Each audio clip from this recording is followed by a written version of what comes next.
What's up, everybody?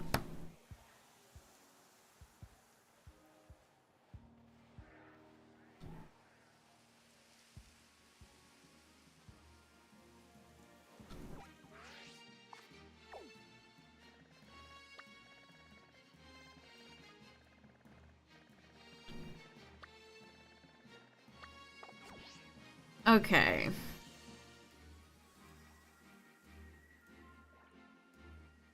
Did I do all the notifications? I think I did.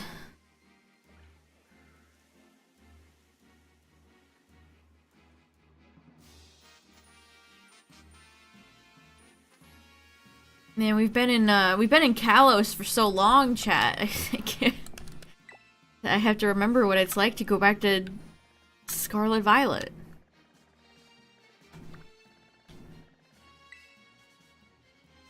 Alright, Smoliv? No. Hachi. Look at all this Gen 4. There's so much Gen 4 in this game. Oh, Houndstone is actually kind of fun.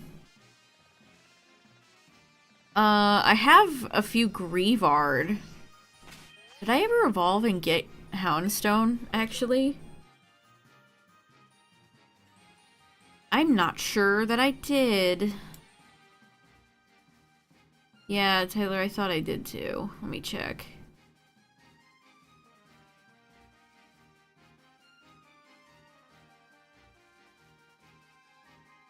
Let me check.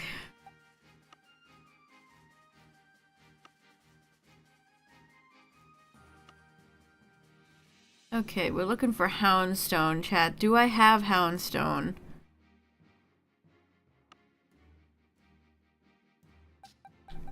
I have I have lots of Grievard. Did I ever evolve one of these fellas? I mean, I can do that right now. Do you ever do that when you get, like... You just forget to evolve one? Let me see. Do we have one in here? Might be better to just search.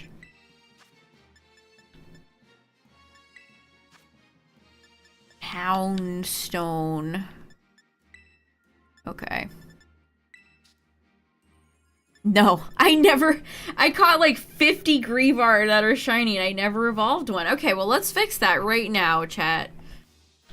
Right now. I think I looked for one with a mark and I never had one.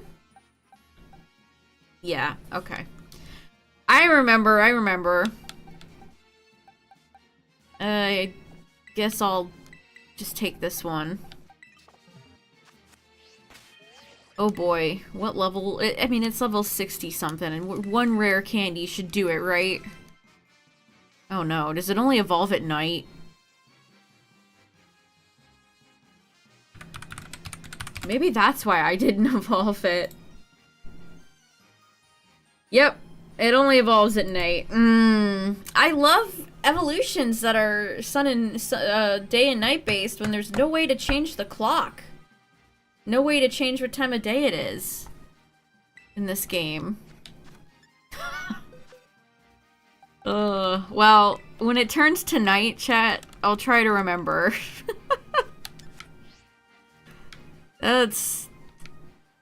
That continues to be one of the most annoying things about this entire game, chat. Welcome back. Katie with the 13 months! Thank you, thank you. 1, 2, 3, 4, 5, 6, 7, 8, 9, 10, 11, 12, 13! Thank you. Welcome back. Oh, that's crazy, chat. Alright, well, let's see what else we can get. How's everyone doing today? Has anyone tried the spicy new lottery technology, chat? That's very exciting. That is very exciting. I actually saw when Anubis first posted about it and I was like, wow. That's pretty cool. Yeah, Kurt came out with a calculator.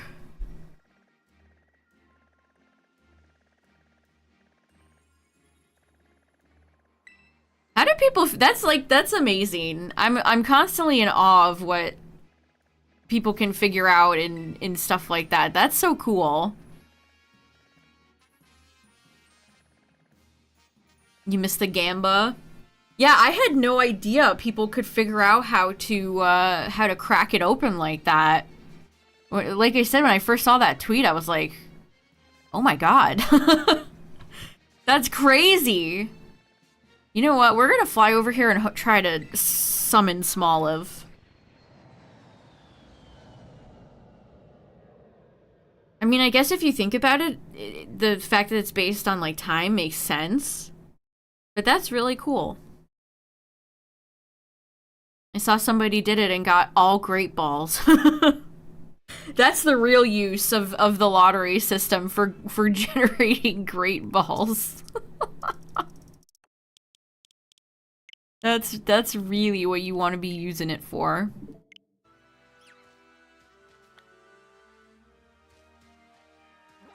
Man, can you imagine if they had figured that out for the Scam-O-Matic back in Gen 8?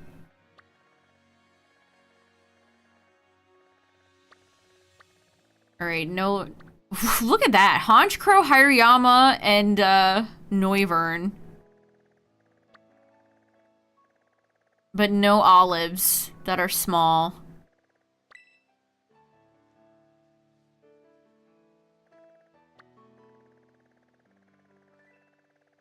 What's up, everybody? That thing was so broken you couldn't exploit it? Real. Giraffe egg, no. Alola Momola. Traveler. Don't think I need... Do I need any more pips? I don't think I need any more pips. Why is it always Piplup, chat? Of all the starters I ever get, it's always Piplup. An Oshawott. I do still need Asha. Let's see. Pip. Gen 4, Gen 4, Gen 4, Gen 4. No, I got them all. So for Gen 4, I need all of Turtwig and then just Chimchar, and that's it.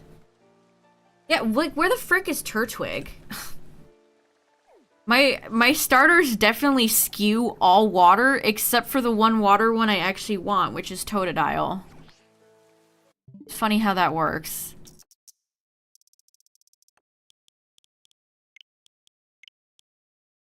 What is today's actual date? 10th. How's it already the 10th, chat? That's... Well, actually, I think in 5 minutes it'll be the 11th. That's crazy.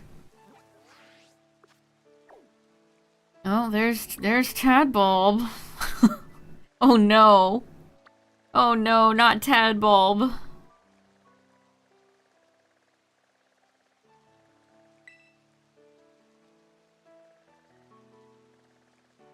Did you guys get to see the eclipse? Oh my god, Annihilate. That's so funny that Annihilate seems like a Pokemon that you should not be able to find in the wild. Oh, there's Fennekin. Do I need Fennekin?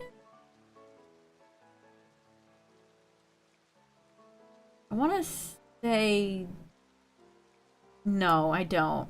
I need Froakie, Frogadier, Quilladin, and Chestnut. Okay. It's Shadow. From Pokemon X and Y. Dang, we're not getting any good rolls. Give me some good rolls, game.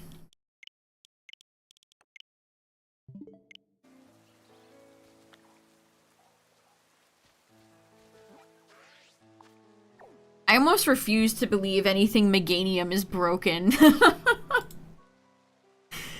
They need to give Meganium a buff, actually. They should make Meganium the hardest raid in the world, just for the lulz.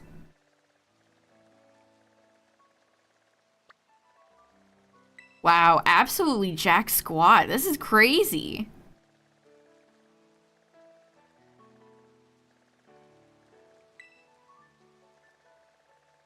I think I might need Chin Chow. I think I have enough Rowlet.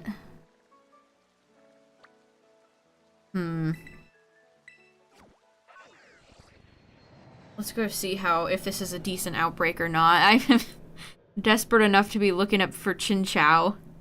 I mean, Chin Chow's a good Pokemon. I don't mean to imply that Chin Chow is a bad Pokemon. I would never do that. I, for one, would never do that. Whee! That was kind of fun. They should have had more, like, stuff based around platforming with Koraidon and Miraidon, chat. Like, they kind of tried, but you can just climb up the mountain and now you can fly, so you don't even need to really bother. Falling, though, was kind of fun. Alright, let's see. Okay. This looks pretty decent.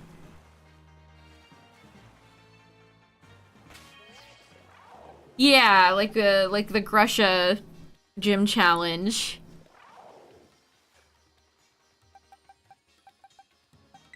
Oh, they're all coming over here. Hey, fellas.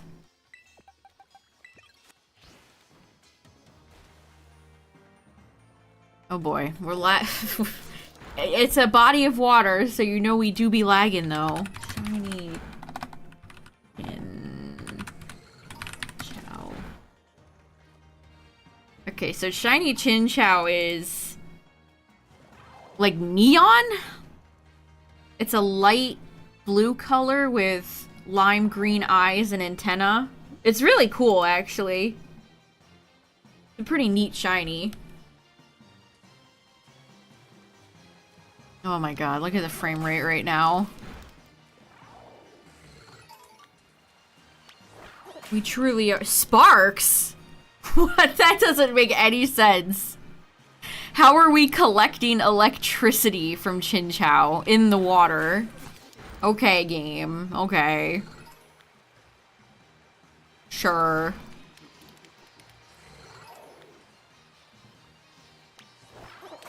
Chin Chow makes me think of Olivine every single time, without fail.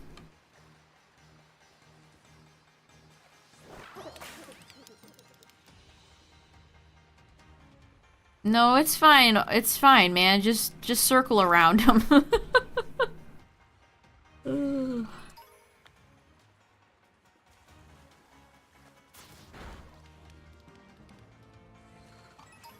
Alright.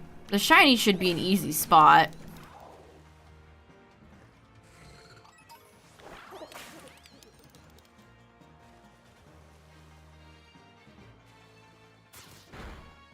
I keep seeing the Seadra and the Alola Momola over there and thinking that it's... like, they're, like, inside each other. Like, it's some sort of Pokemon I've never seen before. There we go. They separated.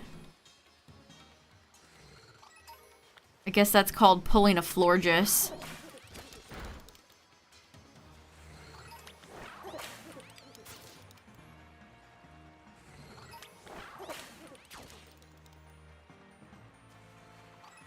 Oh man, this is so rough right now.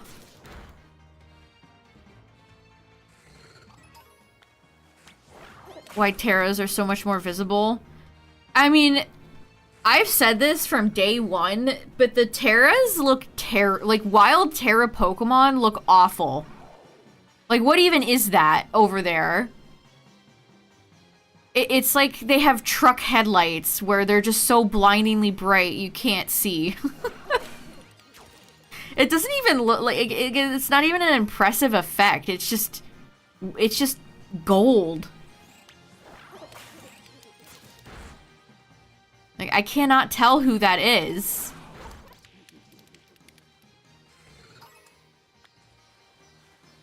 Who is this?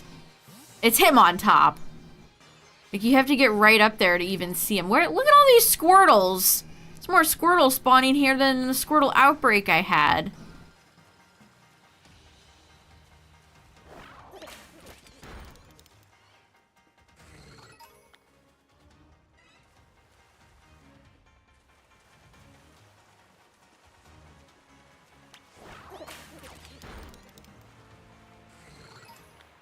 Chinchou's got such a great cry, too.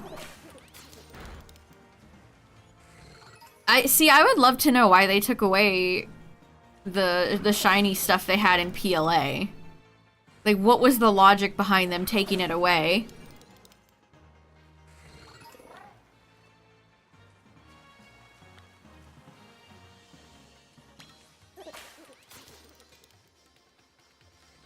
Imagine if it's just like a time thing. Like they literally just like ran out of time and could not program it fast enough. Yeah, Seadra does kind of look shiny.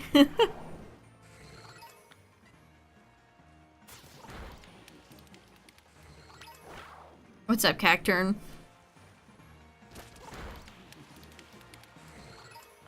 This music is so boring.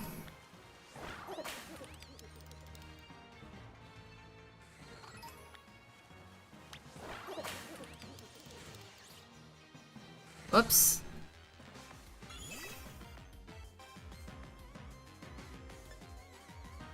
Yeah, no visual effect and no audio effect.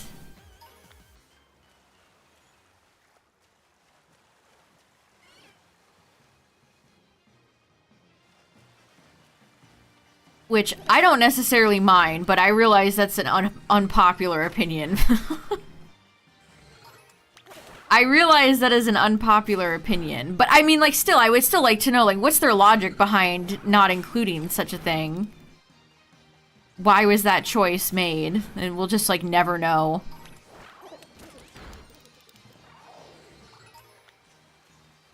Ugh, Tyler and I tried the new raid boss in Pal World, and it's really annoying. Like, you can beat the first version fine, and then there's a hard version, and it's like, it feels like it was designed as if Pal World is an MMO. Like, you're supposed to have a party of, like, 20 people to beat it. It was very, like, we could not even win with 2 people. So obnoxious. It's like, what about, like, single players or people who have small servers? Like, I don't want to play this as if it's an MMO or I have to have 50 people to beat something. People need their shinies to yell, hey, I'm a shiny right here. Yeah, I really don't mind that the game rewards you for paying attention and looking, but at the same time, I don't know. Like, I can't fault people for wanting it.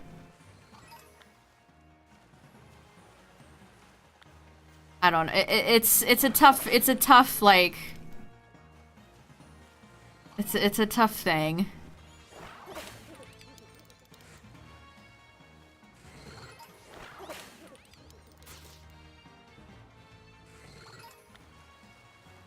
Also, the raid battles are they're so chaotic. Whatever you, if you play Pal World chat, whatever you do not summon the raid bosses in your main bases. Go make a completely empty base and summon it there, because everything will be destroyed. Why they insist it has to be spawned in your base, I have no idea. I guess so all your guys can come over and attack.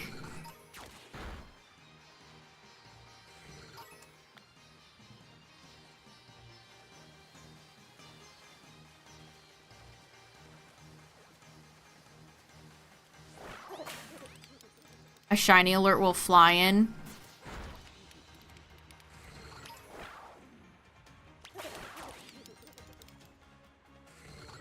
Fear of missing a barely different shiny is what makes no sound so scary. Yeah, definitely. I mean, I failed a shiny Paldean Tauros. I looked it right in the face and just kept going. But I've also had, you know, being able to notice really tough shinies like Persian, Meowth, or, you know, insert barely noticeable shiny here is really satisfying.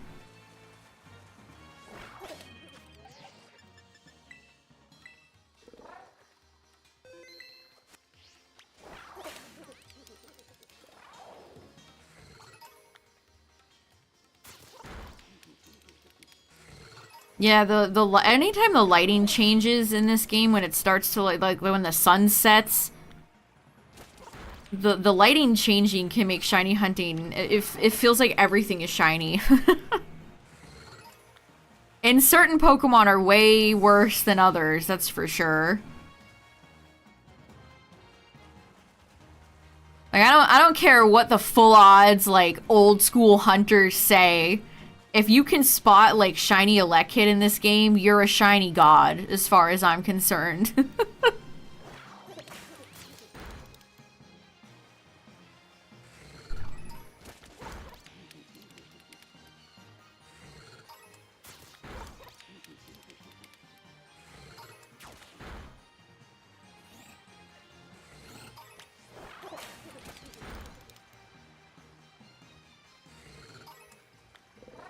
Okay, we're good. I don't know, we've had where just some shinies just spawn in and then immediately despawn. Like, I'm still not over the Gramble. So we had a shiny I had a shiny Gramble that spawned in and then proceeded to just run and despawn. It ran out of the spawn box and just poof, vanished, gone. Like, no amount of, like... I feel like I noticed it as fast as it spawned in. There just wasn't anything I could do. It was like the Cyclizar, where it's like, sure, I see the shiny, but it keeps going. It doesn't stop. Alright, I think we gotta do picnic resets for this boy. This fish. Chat, they should make a Dumbo octopus Pokemon.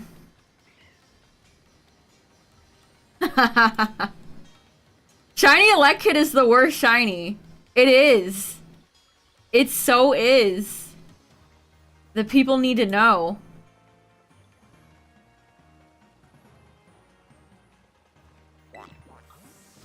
Oh, Pecharumpy poppin'. Alright, let's see.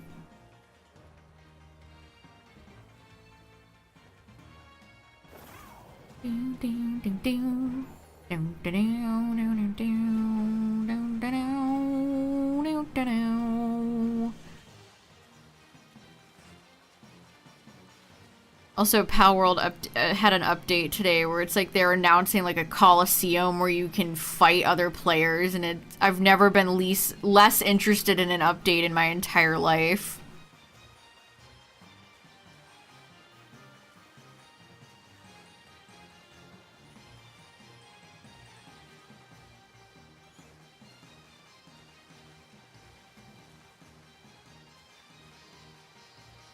Pokemon has that down where like competitive games feel smooth, streamlined, and fun. Other games, I just don't care for it.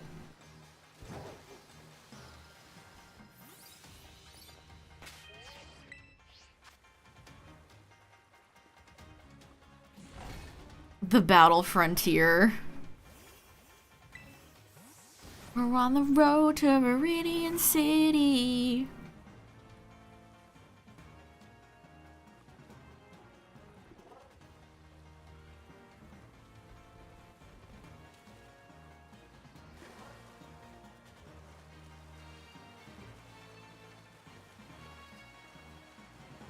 Yeah, I don't know, like...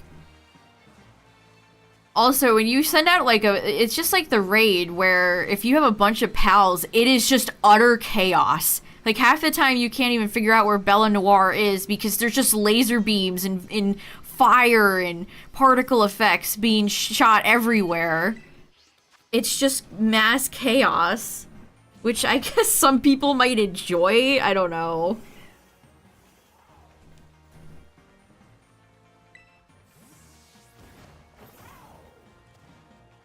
It also makes sense on why they've been, like, cracking down, quote-unquote, on cheating, quote-unquote.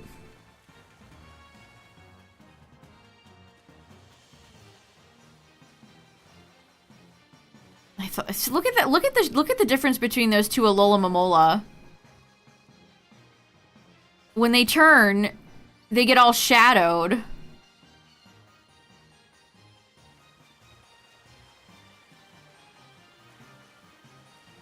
Yeah, they're definitely putting all their eggs in the multiplayer basket. For better or for worse.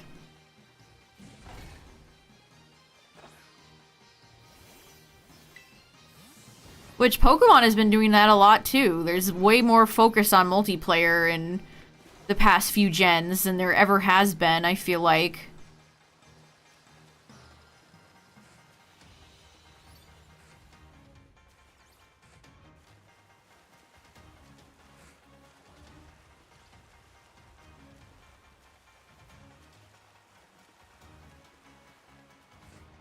I don't know, is that like a big marketing thing? Is that why a lot of games do that? Because they think that they're gonna get more audience doing that?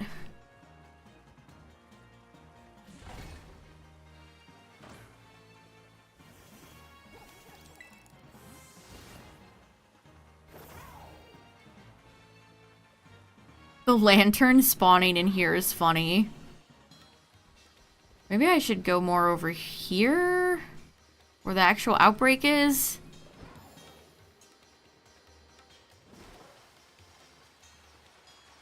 Does Pal World have much of a story?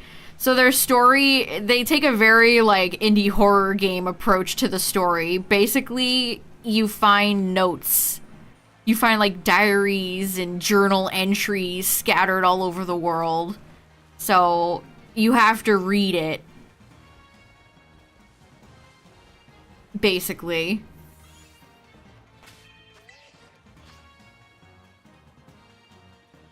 Yeah, like Slender, yeah, like Pal World in the 8 pages.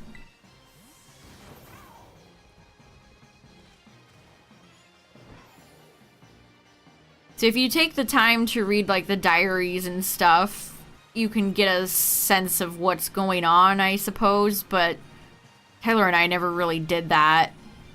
To be honest. The only cutscenes in the game are when you fight bosses, and there's only like 5 of them, and there's no like voice acting or anything. It's kind of like PLA, where the only voices are like like grunts, stuff like that. That's it.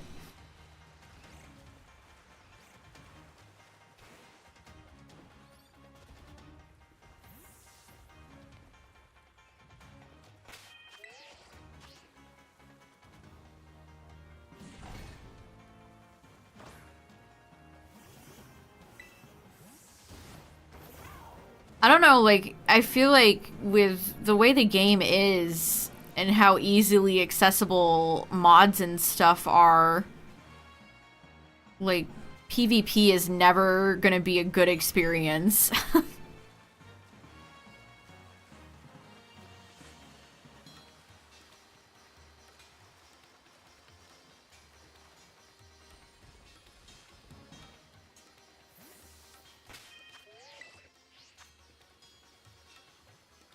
Like, there's all the min-maxing you can do in Pal World that you can do in Pokemon, except it's way less accessible.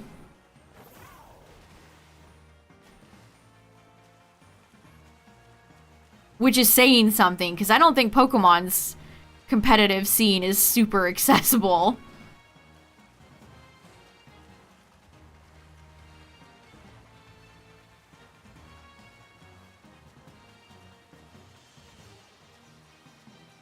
I don't know. It's hard to tell what people truly want out of that game because most of the posts about it are still Pokemon fans seething or Pal World fans being like, Pokemon is so dead. Like, okay. I've never seen such brain dead discourse over a game before.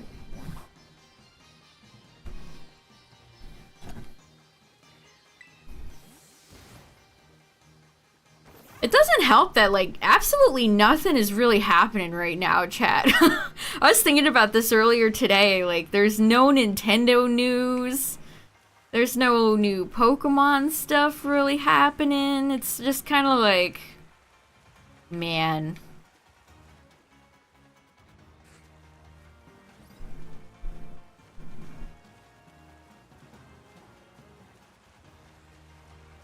Honestly, Palworld picked a great year to release the game because there's nothing happening. Like, there's just, like, absolutely diddly squat right now, chat.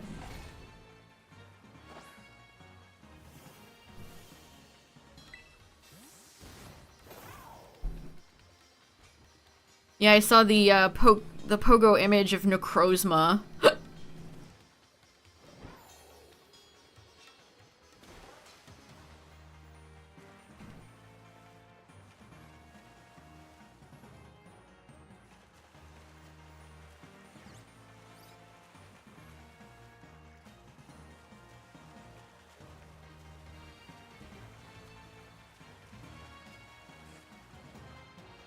Man, I feel like I'm not getting a lot of good Chinchou spawns right now. Where's the Chinchous?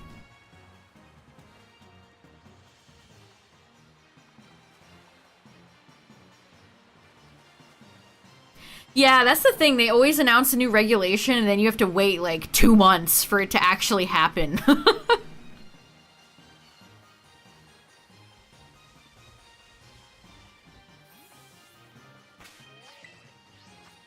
Man, I mean, the Pokemon Center put up some more stock art, expensive brand collab stuff today. They really love doing that this year. Pay $50 for a cotton t-shirt with stock art from 20 years ago on it.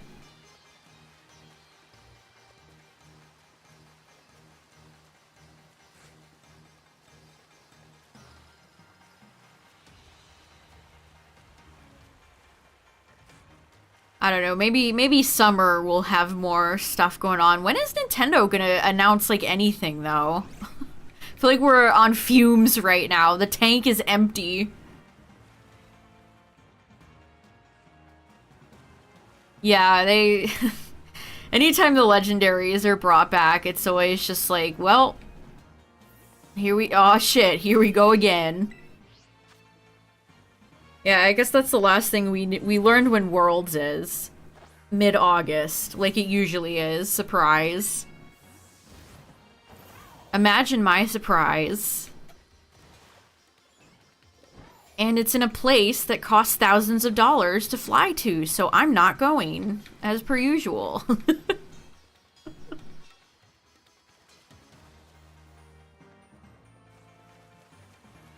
Redo the first few generations of Sugimori art.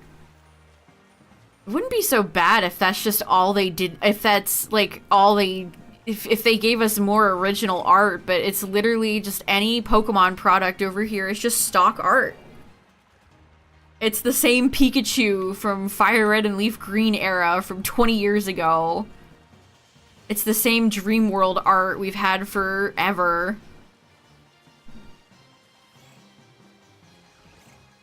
Yeah, it's like, I feel like the past, like, 5 worlds have all been, you've got to spend thousands of dollars to attend. Straight up. Like, what happened to the... Can we have another East Coast one? Sheesh.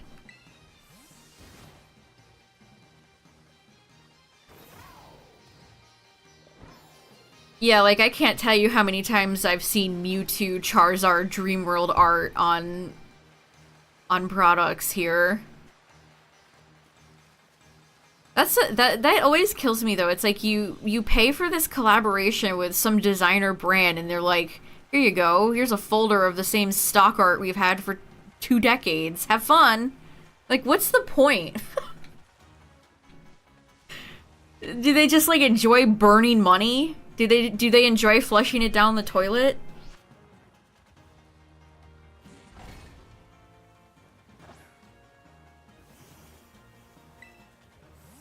Ultra Pro announced like a blue snap binder, like the ones that came out in Gen 1 that had like Bulbasaur, Pikachu, Charmander on them. And they almost had me for a second, but it's just a snap binder with the Pokemon logo on it. There's not even any Pokemon on it. Like, why don't you try to recreate the originals? If they try to recreate the originals, we could have a conversation, because I have so much nostalgia for those old snap binders they used to make, but they just... They like half-assed it. They only put the Pokemon logo on there. Like, where's Bulbasaur? Where's Pikachu? Yeah, Hawaii has been chosen multiple times. It's because Japan is not that far away. That's why. That is straight up why.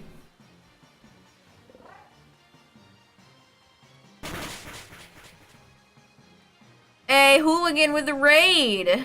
Thank you, thank you. Yeah, geez, look at how many times it was at Florida a few times and then never again. That Chinchou walked on land to fight me, by the way. It's been in Canada once. And then it's like California, California.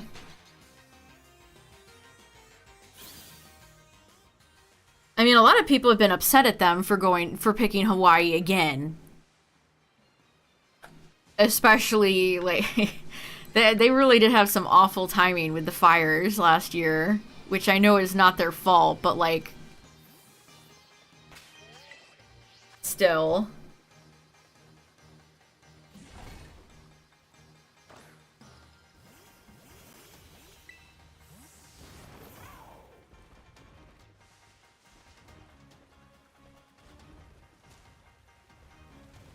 I don't know, like, I half expect them to just be like, yeah, let's have it again in Japan. we're going back to Japan, or it'll be like, Spain. For Scarlet and Violet's wrap-up party.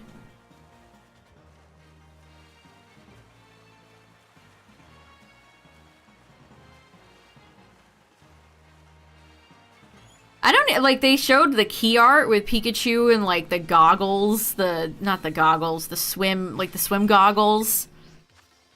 And I don't know. Usually they have really cute key art, but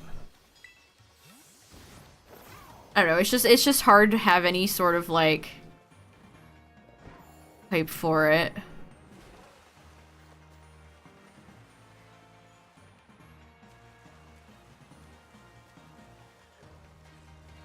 How many Pikachus for Worlds have had tropical themes? Like, so many.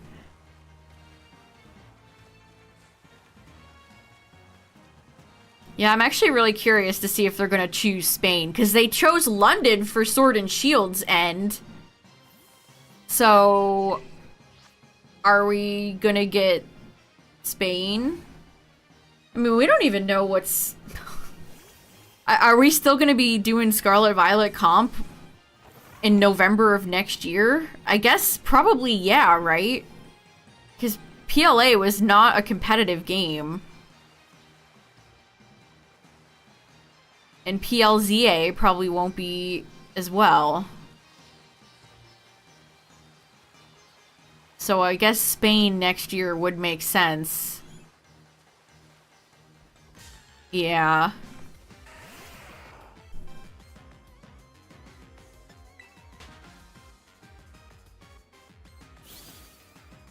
Not that I can think of, Tyler.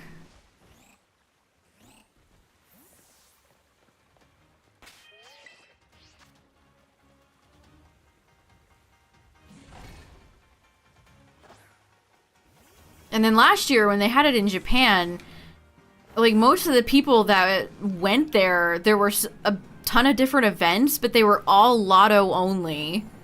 So you had to get astronomically lucky to even participate in, like, one of the events that they were hosting, because it was all done through lottery.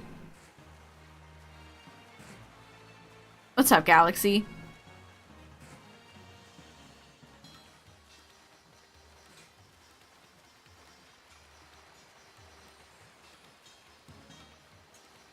So, like, imagine you pay $2 grand to fly to Japan for Worlds, and you can't even participate in any of the events that are being held because you didn't win the lotto.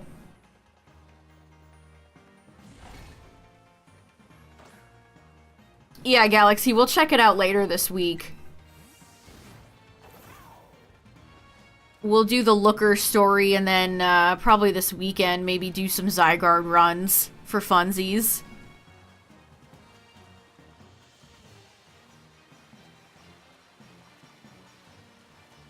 Yeah, maybe they will have like another regulation where you could have like unlimited legendaries or mythicals.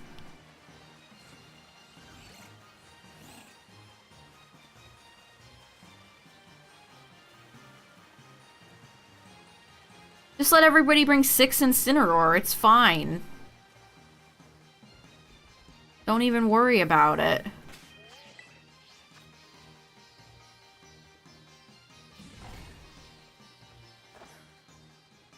I mean, some people had some pretty crazy teams at EUIC. I saw quite a few okie dogies. But it was it's mostly just like Ogerpon, Urshifu, Flutter, blah blah blah blah blah.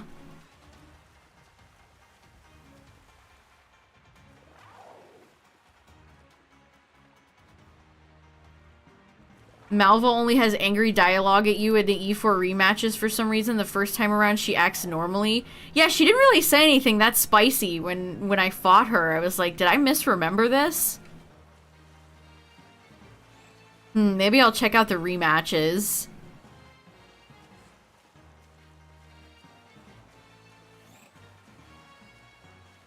That game is so weird, chat. I've been thinking about how weird X and Y are, like, all week. Truly some bizarre video games.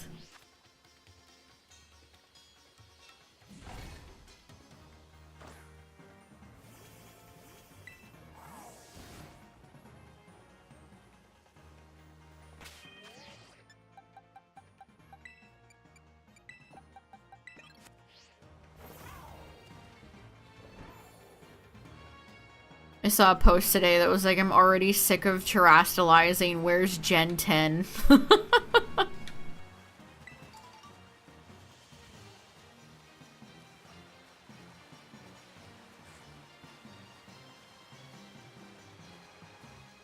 Hey, we're getting some better spawns, but none of them are shiny.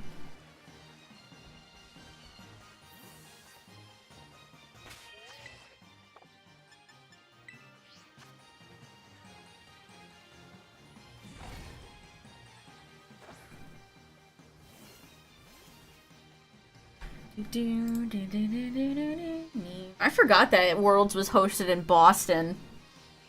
Boston. That was during Oras's run.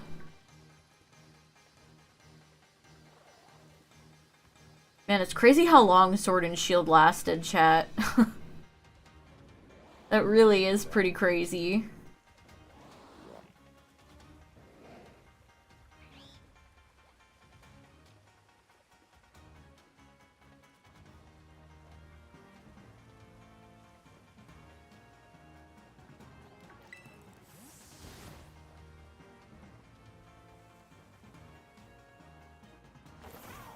Burning up with my hatred for you. That lady definitely belongs in jail. That's crazy.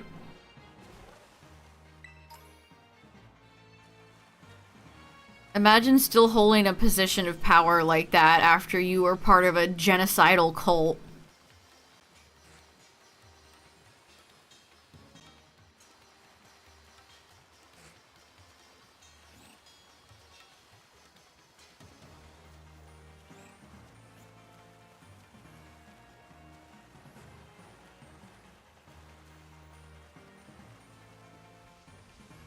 The best thing about EUIC chat was that when the stream started, they got right into matches.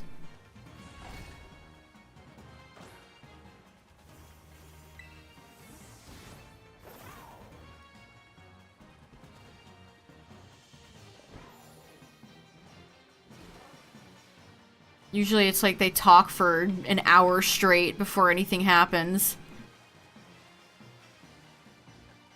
And it's funny because chat always gets antsy. Almost said angsty. Maybe some of them get angsty.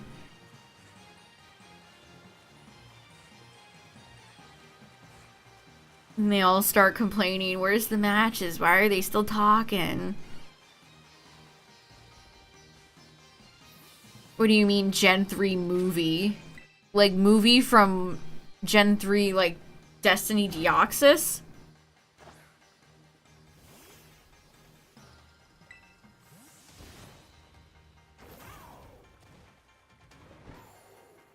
Yeah, that's like kind of crazy. That again, mods fire this lady.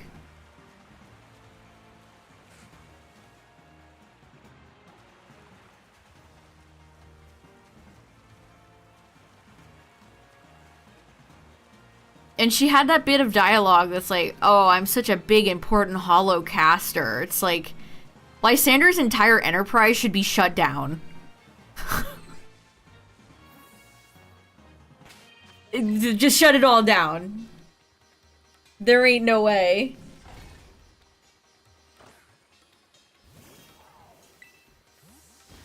Honestly, probably Destiny Deoxys. I like Jirachi Wishmaker too. Even though it kind of had like a fake Groudon in it. I remember watching that movie and hoping for the real Groudon to show up, and it was just like fake goo Groudon. I don't even remember the plot anymore. And the obviously like evil guy who had like a Mightyena and an Absol or something.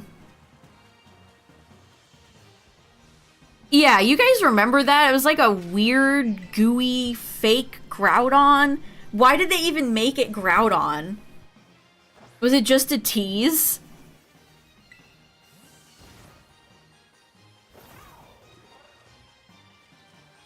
That movie has that great line where May is like, Jirachi, make the problem disappear!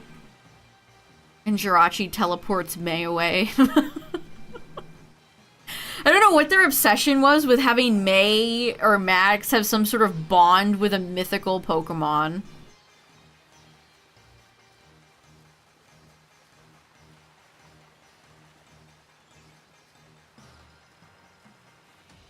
They loved having, like, the female characters hold little guys. Just like Misty with Togepi. Meta Groudon. That's legitimately what it's called. It's called Meta Groudon. Butler, that's right. Groudon Fossil. You're telling me Groudon's a fossil Pokemon? Being hit with Jirachi's Doom Desire. That's such a... That attack name goes so hard. Doom Desire. Brock and May inside Meta Groudon. That ain't Groudon. Petcharon's poppin'. Yeah, like, why of all Pokemon did they pick Gordon? I don't know.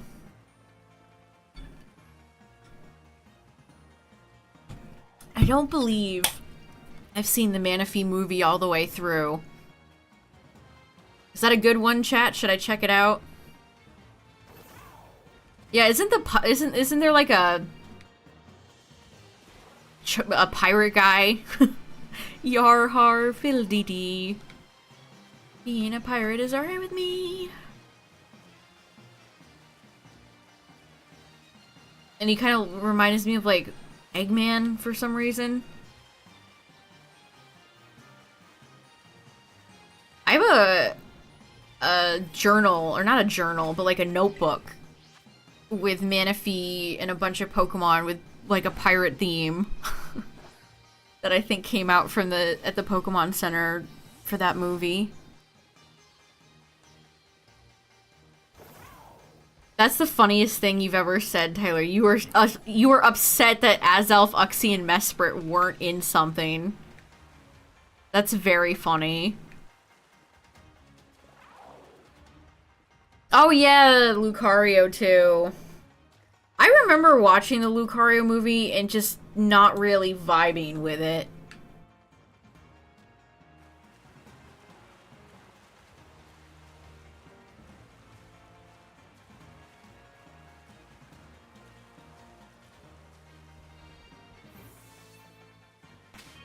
I don't know, I like Lucario as a Pokemon, but a lot of its like lore and places in games I find to be dumb.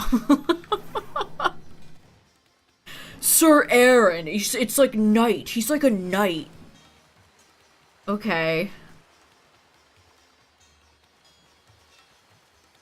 It's like hammy, corny. I don't know how to describe it.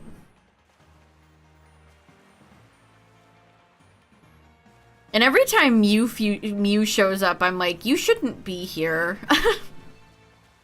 Mew's only appropriate movie was the first one.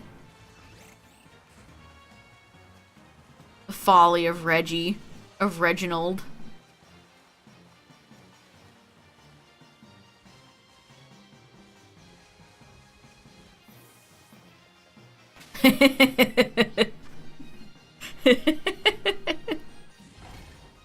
Everybody's being taken over by Reggie.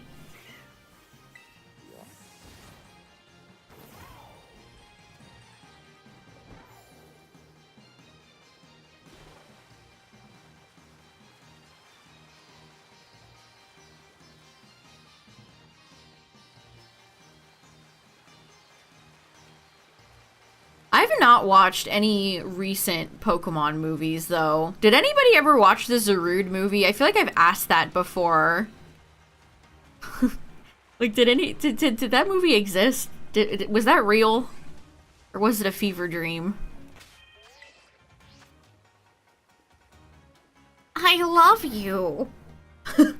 Why does Pikachu sound like that? They made Pikachu sound like a scrunkly little alien. I love you. Whoa. Take it easy, man. The Zarude movie has canonical murder for real? Are you serious?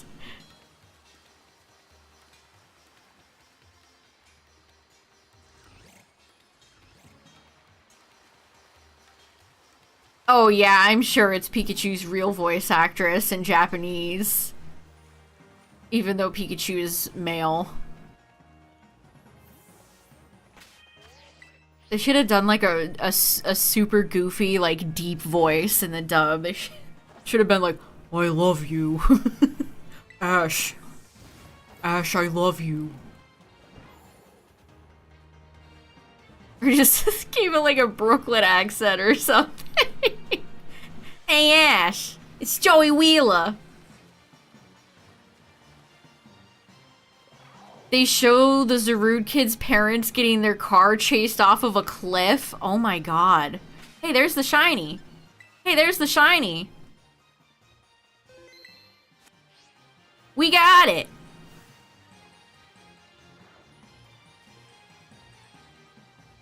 Hold on. I can't. Where's the camera? Oh god, we're lagging in the water. Ooh, look at that neon. Let's go. Chin chow.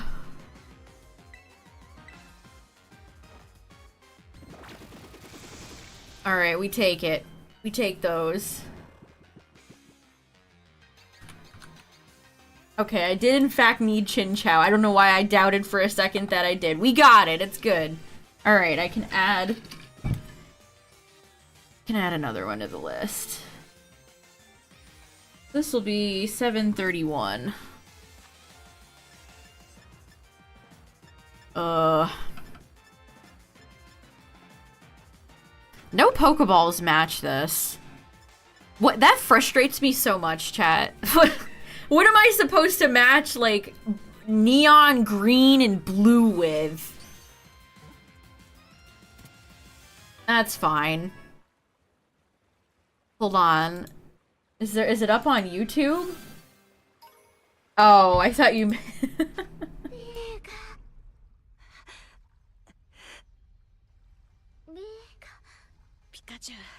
Pikachu.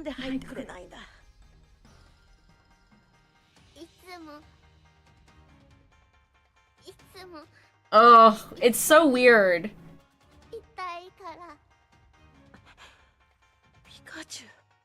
So it's different dialogue. So they actually changed the dialogue. Pikachu, why won't you get a Pokeball?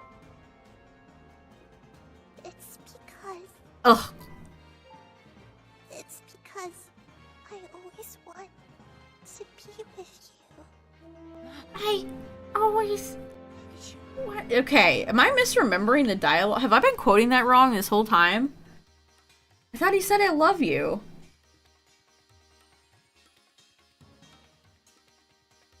Ugh, that gave me a visual, I actually cringed. If I had saw that in the theaters, I would have yelled.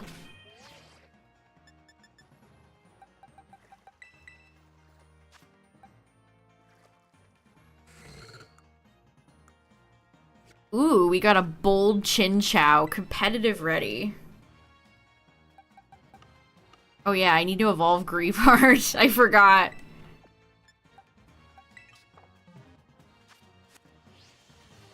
Why even have Pikachu, like, say anything at all? As if, I don't know, show don't tell. Like, yeah, we know Pikachu cares about Ash. We know.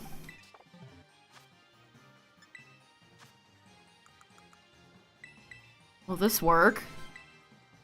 Alright, yeah, it works.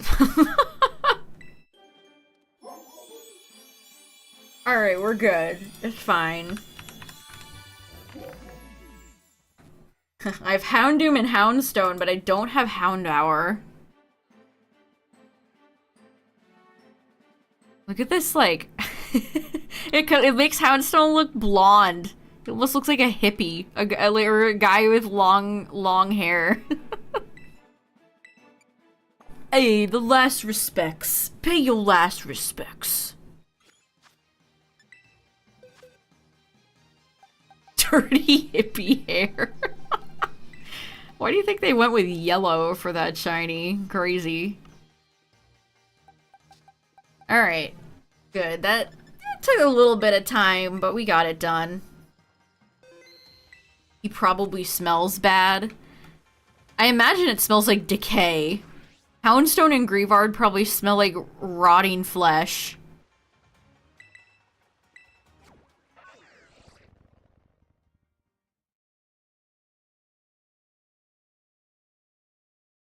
They likely do not smell good.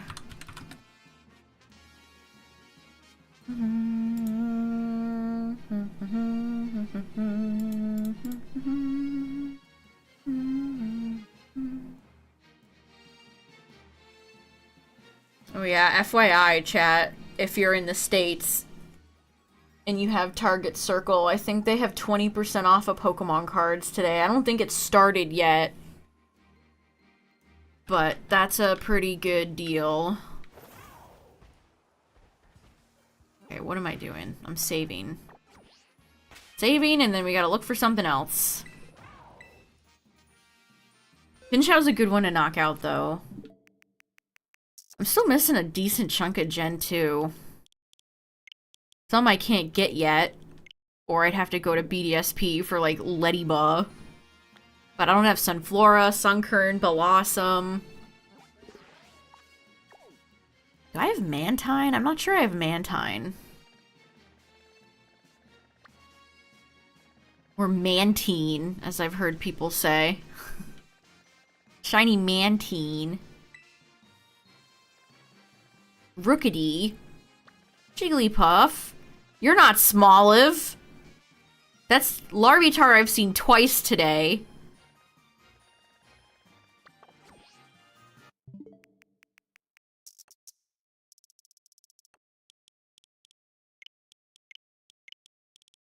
A character that I hated in the anime. I think Elaine is really lame.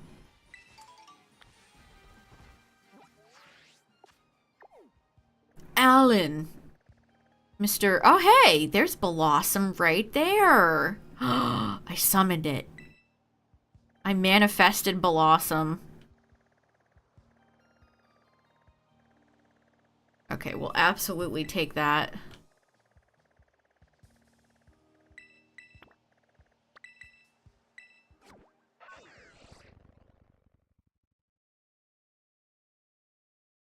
I never liked Max. I always thought Max was an insufferable character. I don't know, what other, like, Pokemon anime characters are really hateable? I know a lot of people didn't like Tracy, but I thought Tracy was fine.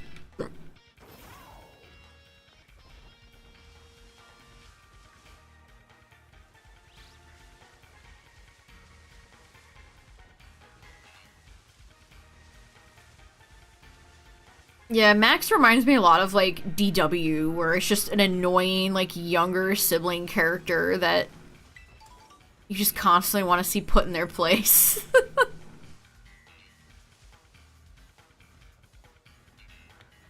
Also, I don't think he, like, ever had Pokemon.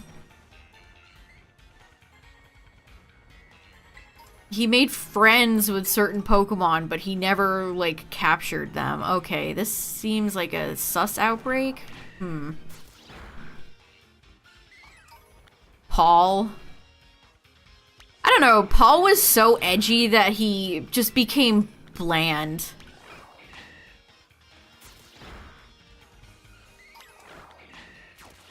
I also didn't watch a ton of Gen 4. Like, I started falling off after, like, before the Battle Frontier arc, when they swapped voice actors over here for the dub.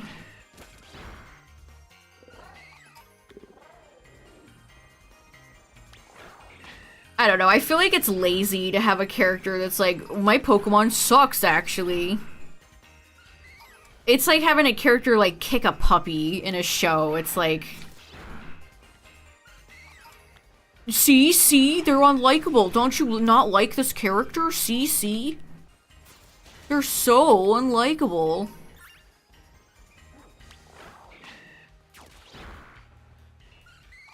Who was that one, like, wasn't there like a blonde character? Was he the one with the Snivy that Ash lost to?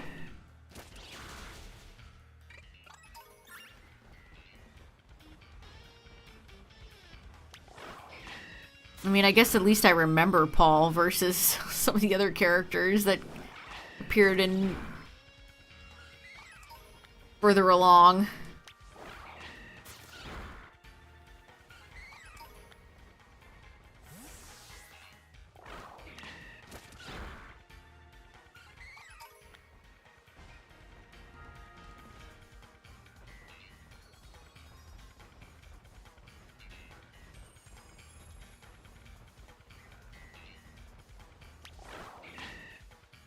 I'm struggling to think of any other anime characters that I just did not like.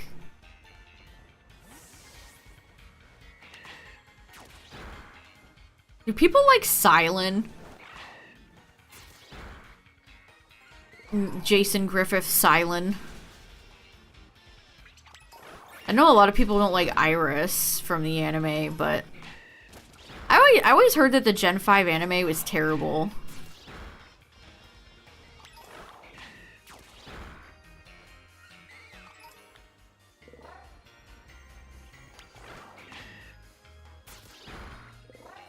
I don't know, was Sophocles annoying in the Sun and Moon anime? Because I did not like that character in the games.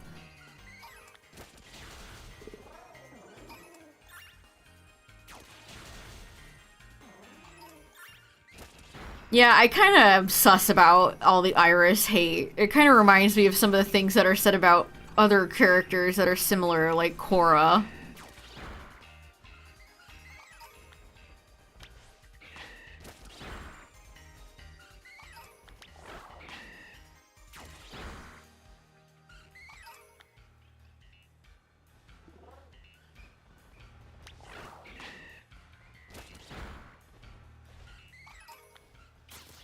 Yeah, dude's name is Sophocles. That's crazy.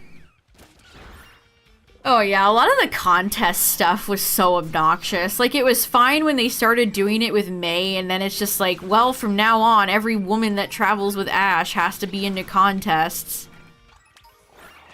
Dawn has to be into contests. Serena, contests. Yawn. Sophocles.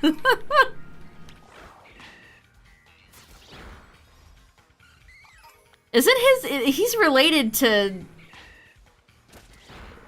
Oh god, what is his name? Moldor...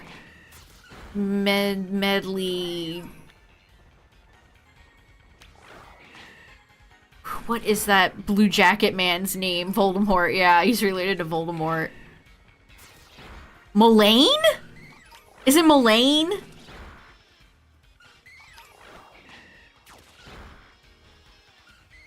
Oh my god, I remembered. Wow. So Sophocles is a Nepo baby, Chet.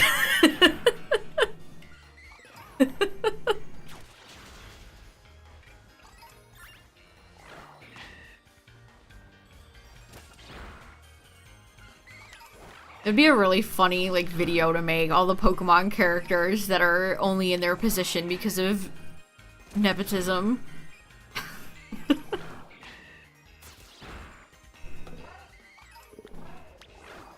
You got Shiny Blacephalon from Dynamax Adventures, Cacturn? Congrats!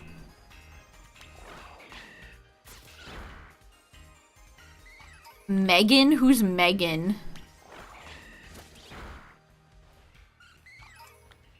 An Animal Crossing character, I assume, of some variety.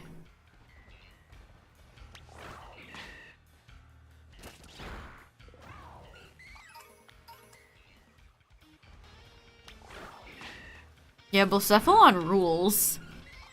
Blacephalon's probably a good contender for my favorite Ultra Beast. I like them all. It's very hard to pick just one.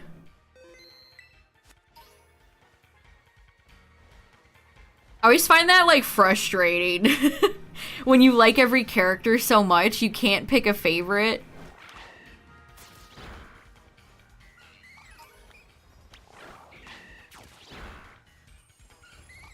I was always like that with the main 6 from MLP. I could never, like, definitively. I don't know why I said definitely. I could never pick a for sure favorite.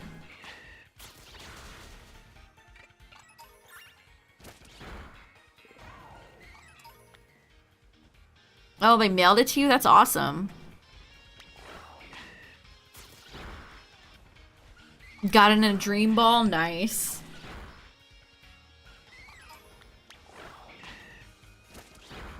Why are the deers over here? Deers do not belong on this beach, please.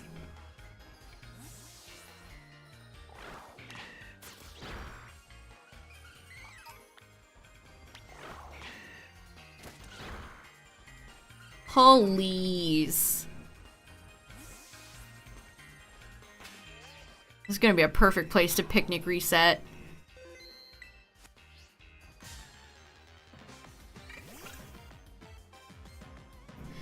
Why are the deers in the ocean? Hey, it's Poplio. It's the most miserable part of Gen 2.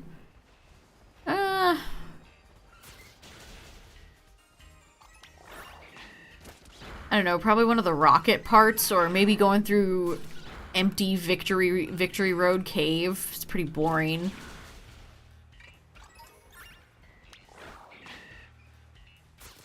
I like the power plant stuff. I have very fond memories of it as a kid. Bye bye a go-go. Like, as a kid, it actually felt like I was doing something, trying to find the hidden thing in Misty's gym, and it was like a little side quest. I have very fond memories of doing that, so I disagree.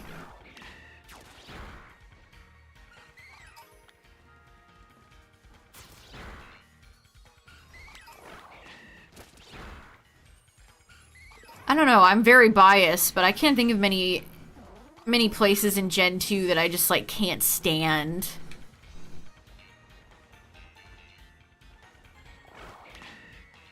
I don't know, that's an interesting thing to think about, though. Like, what are some of the most miserable parts of any Pokemon game, chat? And why are they Rock Tunnel?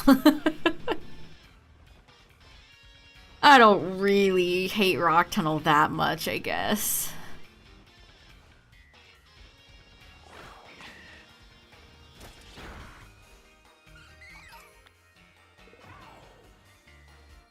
I definitely didn't really enjoy the Team Flare stuff in X and Y, where we had to fight like 5 Team Flare people before getting Xerneas slash Evital. Sylphco? Yeah, if you don't know what you're doing, Sylph can be a nightmare, but I have it so memorized that I know exactly what floor to go to, where to get the key. It is long, yeah. It's definitely like one of Pokemon's longer, quote, dungeons. Lag Lake. The Diglett Desert above Lumios. Yeah, that place is terrible. I don't like Mount Coronet. I do not enjoy going through Mount Coronet whatsoever. I don't enjoy a lot of routes in Gen 4, like the big long route going up to Snow Point. And you get stuck in the snow and it's just a nightmare to look at. It hurting my eyes.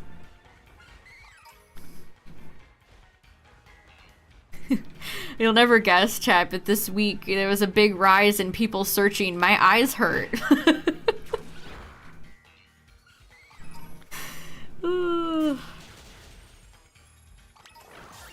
Why my eyes hurt?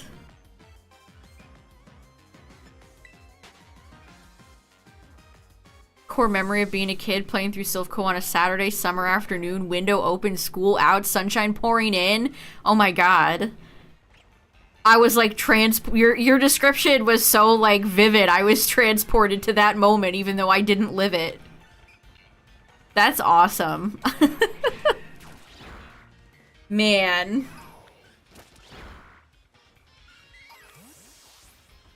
Nostalgia hurts, chat.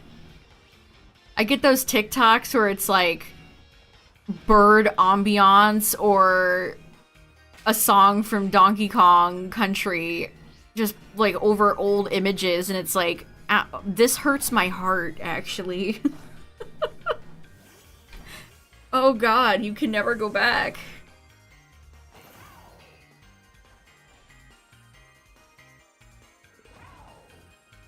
Yeah, Blossom had a little bit of editing, some changes done to it, yeah.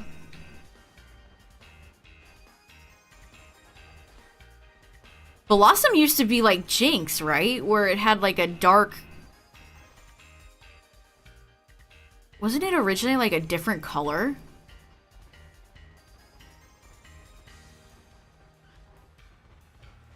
It's crazy to think that Gen 2 had so many, like, weird design... Like, if you ever look at Raikou's sprite in, like, gold and silver, that it doesn't even look like Raikou. It's like, what happened here? Yeah, I imagine they changed it for the exact same reason.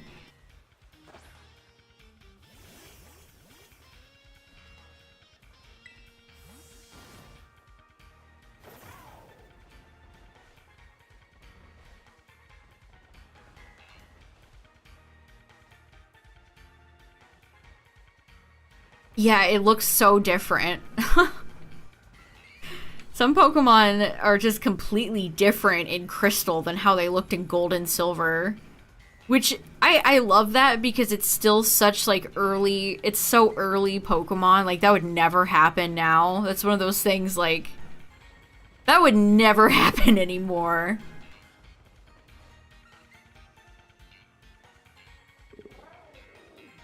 Yeah, like, Raikou looks like a... Like, what happened there?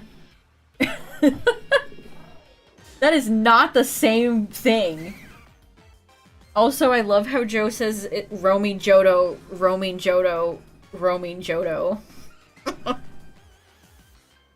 even the same colors, he's like orange. The orange kind of goes hard, honestly. Yeah, that's just straight up like a different Pokemon.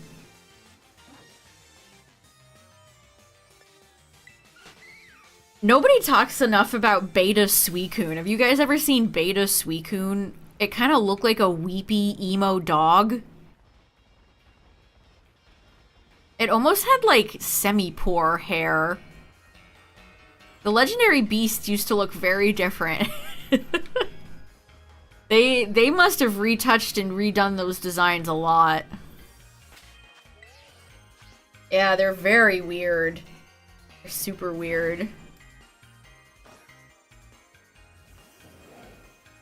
Yeah, look at that. That's...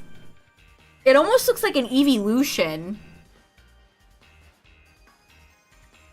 It straight up almost just looks like an evolution. Or like some sort of mermaid. Yeah, My Little Pony. Where is its cutie mark? It would probably be somebody running, because that's what Suicune is really good at. Yeah, their final designs I actually think are all better than the betas.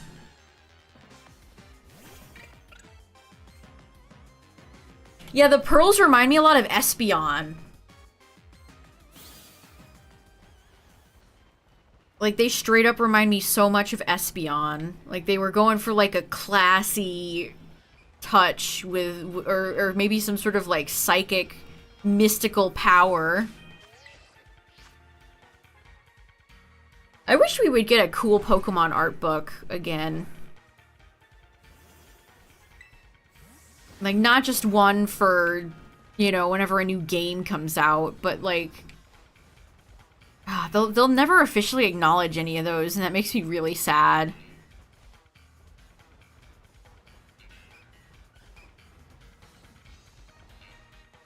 They had a TCG art book not terribly long ago that came with a Charizard promo, but that was only in Japan. I don't believe that book ever got translated and came over here.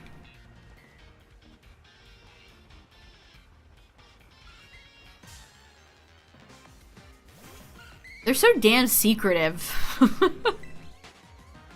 Like, we wouldn't have even known if people didn't leak that stuff. Like, we would have just never known. Which is crazy.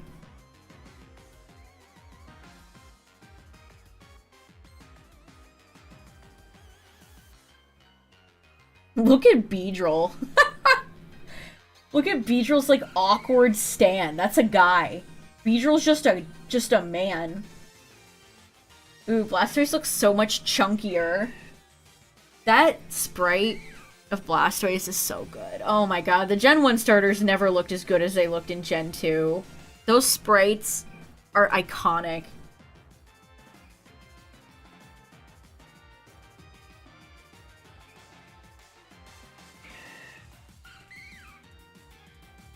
Insanely cool sprites. I miss Pokemon sprites so much, chat. They'll never do it, but my dream would be another sprite-based Pokemon game. Am I looped in a battle here? Can you guys, like, leave me alone? Very googly-moogly. Yeah, the sprites had so much character to them that a lot of these 3D models just do not have. Yeah, look at that Ghastly. Ghastly used to look like it was made up of small particles instead of like a hazy aura.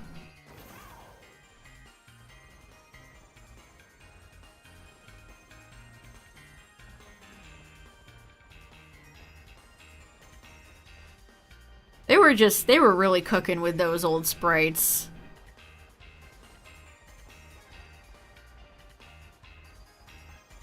I definitely miss them.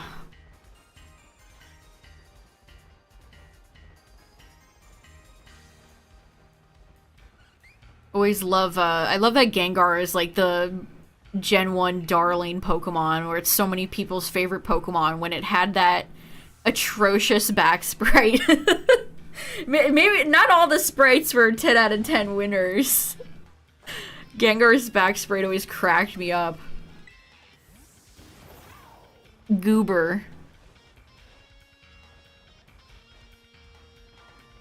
Scizor used to be green like Scyther. Oh, let me see.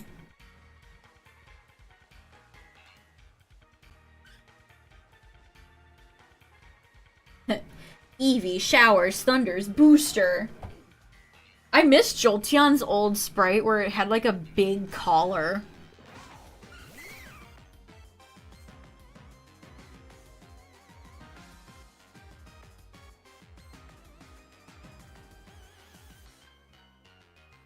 Aw, oh, Blossom's beta is really cute.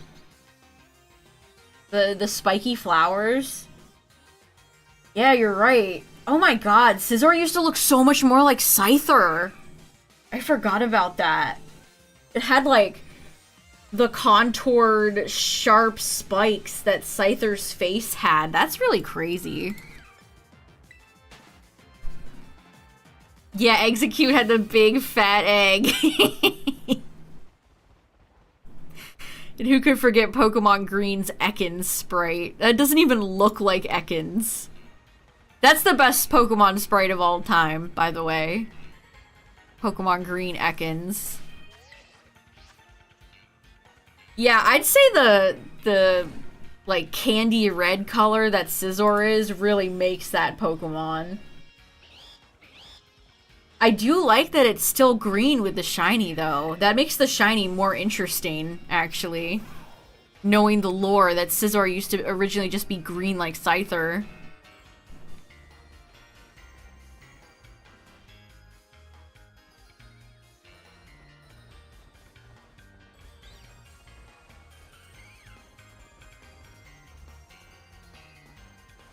What does Jumpluff look like? Is that a pincer evolution? Next to man, look at Houndour's like skull detail it had. It had like bones on its back. That's awesome.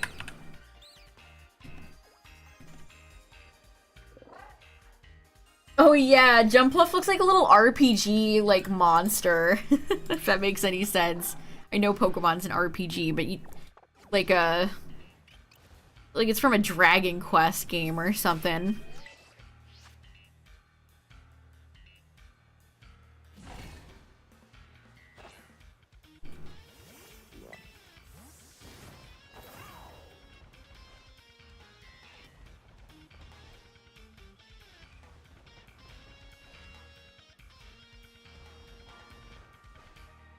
Ended up having demon eyes.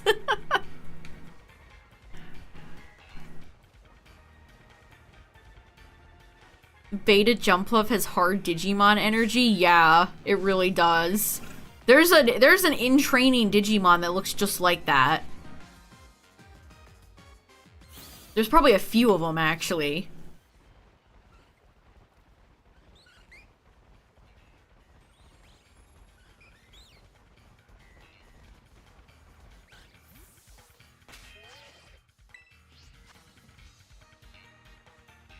Wolfman? Look at I love how they made Mime Jr. And we're like, just kidding, guys. Come back in 3 gens. We're gonna make Mime Jr., but later. Also, what is that like Bellsprout evolution? And it has like feet? Why is that like upsetting? Why he got feet though? Oh man, the Slowking Cloyster as just a Pokemon is so cool. Holy shit, look at Ledian.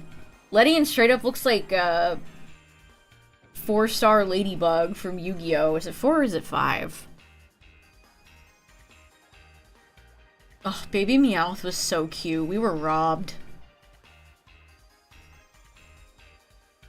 And then they just have Eel from Mario 64 in there.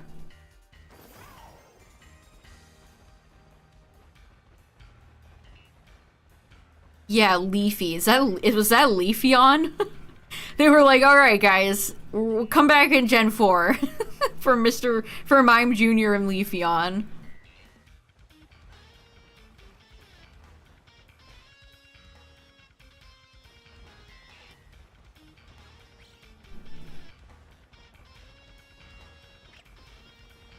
Ditto's evolution is such a freak. You don't like the screaming, pointy Ditto version? Is that shiny? No, that's not shiny. This is not an Outbreak that's... Okay, well... Sometimes the game is like, we're gonna spawn 15 Deerling, and sometimes the game is like, you can have Blossom.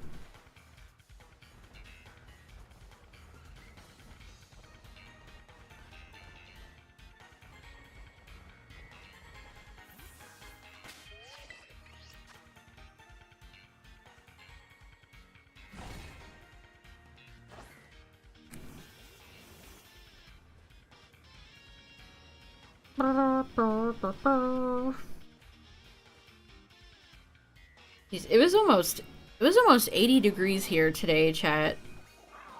Good lord. What's up, Destruggle? Think Skarmory should get something? Yeah, it's like, now it has to compete with Corviknight. I don't know, I always did like Skarmory as like a single standalone Pokemon. Maybe a regional?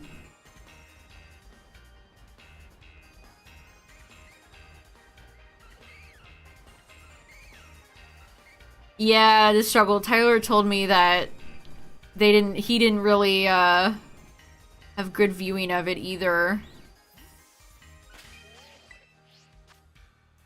I didn't have glasses, so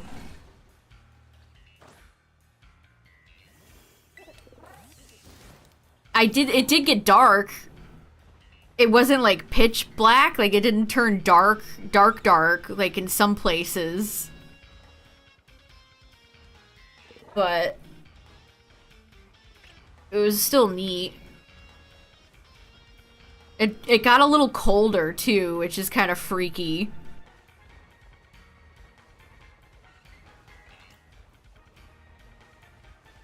What's up, Databyte? You like the X and Y playthrough? Nice. The wild Zapdos encounter. I straight up did not remember that was even in the game. I got jump scared by Zapdos. I think we'll do the Looker episode some point this week. So not quite done with X and Y yet. Do a little bonus episode.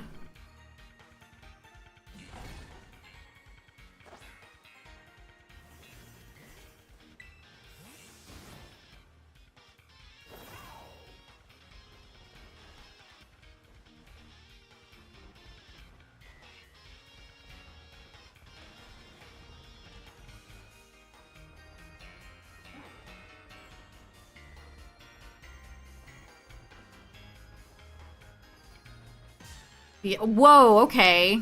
I disagree, game. Thing just spawned and I ran into it from 5 feet away. Okay.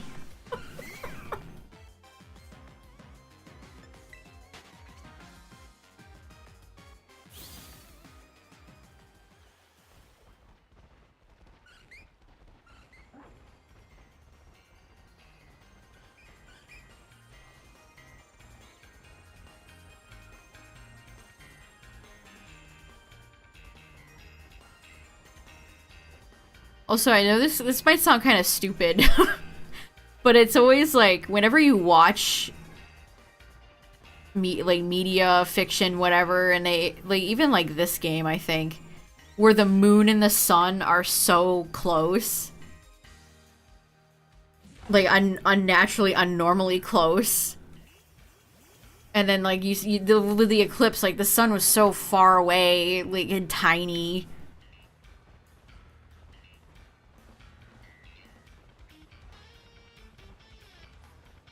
I don't know, just sometimes I wish they were that close, but that would probably also mean doom for the planet, so. Because you always see like the moon and stuff, and it's so close, or like cool action shots of a character in front of a moon, it's ginormous, and it just never looks like that in real life. Did a new set come out? Temporal Forces came out like a month ago, I think? So it was Paldean Fates and then Temporal Forces.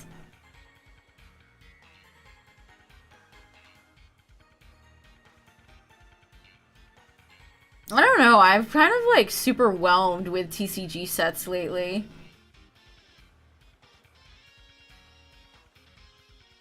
And apparently Temporal Forces has bad pull rates. It's like it's got some neat cards like that Iron Crown, but if your pull rates are terrible, then I don't know.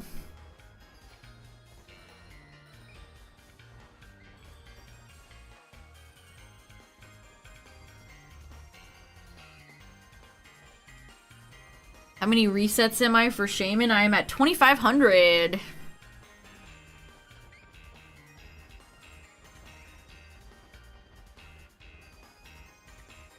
We'll probably check out Shaman again soon.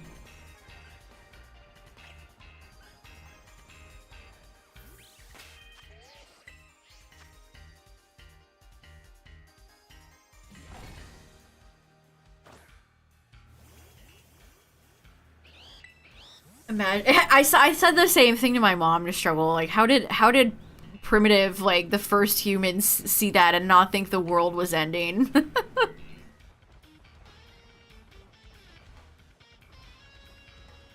mean, some people still say that weirdo shit, so wonders never truly do cease.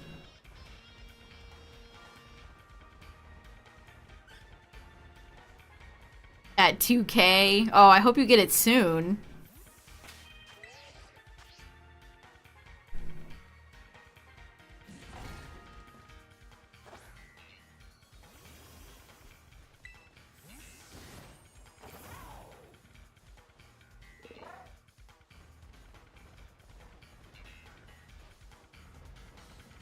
Did I tell you, chat? We had an earthquake on the East Coast, and I felt it a tiny bit. I was in bed, actually. And suddenly my bed, like, rocked, and I was like, was that? No. But no, it was in fact an earthquake. It was in fact an earthquake. It rocked me in my bed like I was an infant. And it wasn't even strong or anything. So I was just kind of like, what happened? Huh?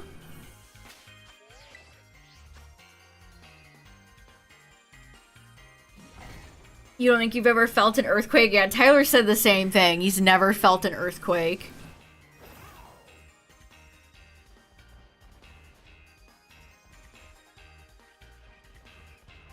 It's hard to describe how they feel. It's very weird.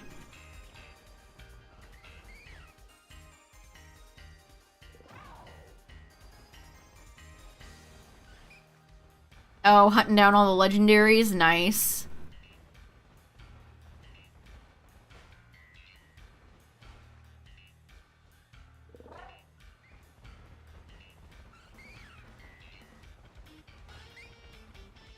Yeah, we had one, like, I don't know, like a decade or something ago where it, like, shook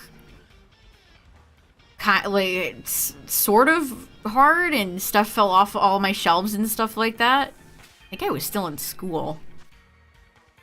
Was it 2012? It's an odd feeling.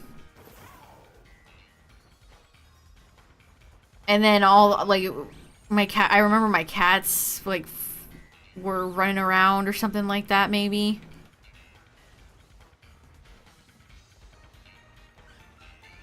And there was just a big earthquake in, was it Taiwan? And I watched some of the footage of it, and it was, like, shaking the train, and there was people on a bridge just calmly waiting there for it to end.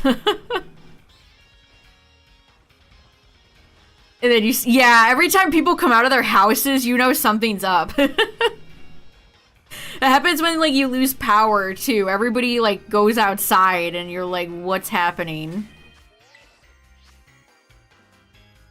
Got lipstick all over her face? That's funny. I saw tons of TikToks of the one that just happened, the earthquake that just happened. Was it in it was in New Jersey, wasn't it? Or was it New York? East Coast. Of people who are, like, filming TikToks or whatever, and they all react the same way. They pause, and they kind of look around, and it's so funny. They're like, was that an earthquake? Everybody has the same reaction to it.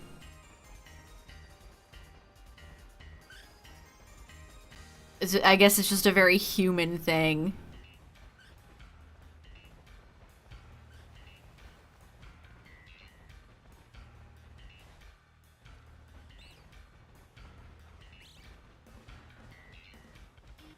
I mean, I guess would you consider blizzards? Maybe like a bad blizzard a natural thing for Canada? Tomatoes, the great tomato epidemic.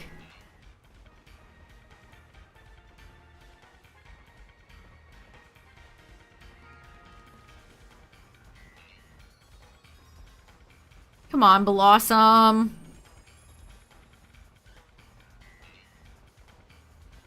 Yeah, we get tornadoes, hurricanes, occasionally earthquakes.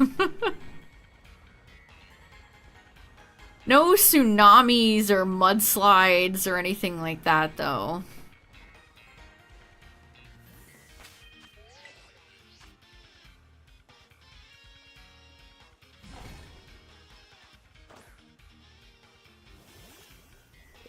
Yeah, when like East Coast gets tornadoes, it's not like if you lived in Oklahoma or Kansas where there's like alarms blaring and you gotta get to the storm shelter immediately.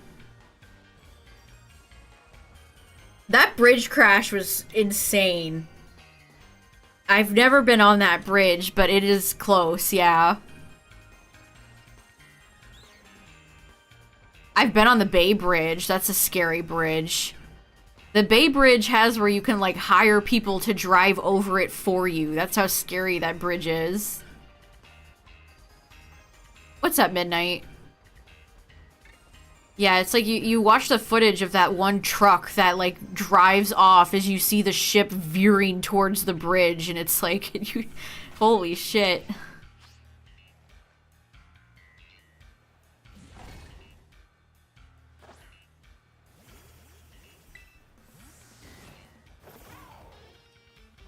Bridges are scary. They're scary. Yeah, the Bay Bridge is insane.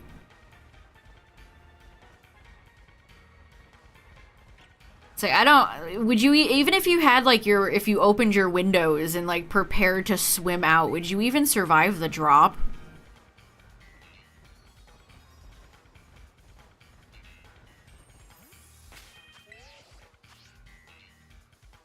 Terrifying.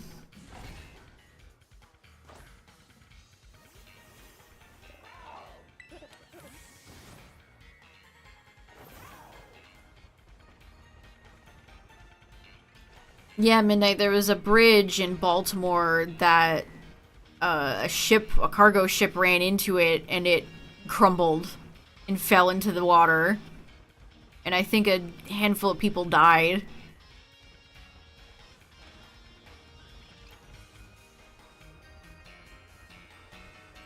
The footage is insane. Really, really scary stuff. Peace Bridge.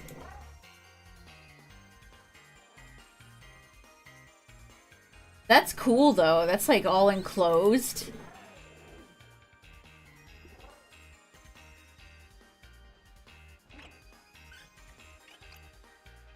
It does look like a Chinese finger trap.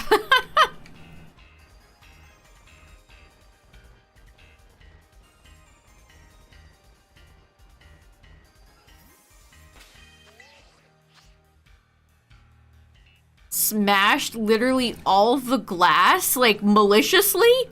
Or on accident?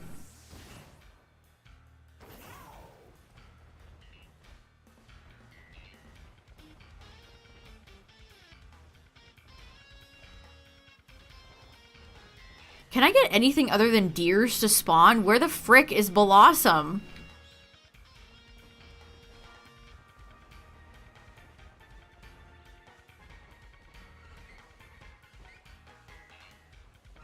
That's crazy. Who wakes up one day and is like, I'm gonna go smash glass on public property?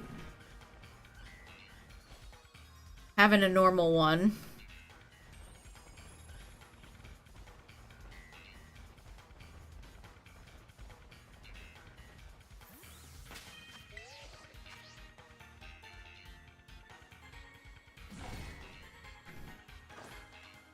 Honestly, like, bridges that go under the water... My mind can barely comprehend how that works.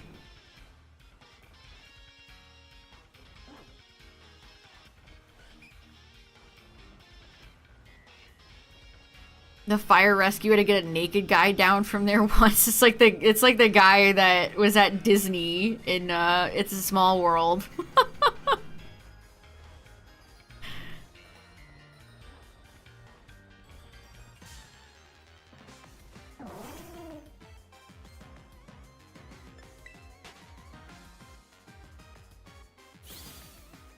Same thing. Pretty much the same thing. Guy just took all his clothes off and started walking in the water of It's a Small World. Oh, that sure is something.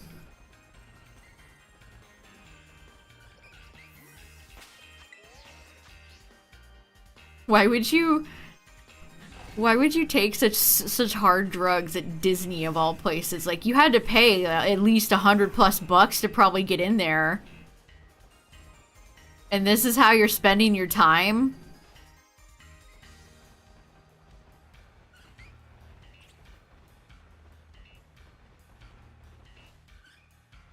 Good night, Cacturn. Have a good one.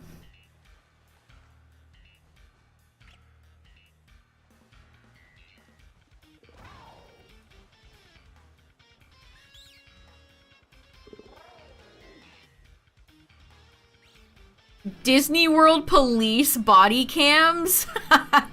What did your rabbit hole find? Anything interesting?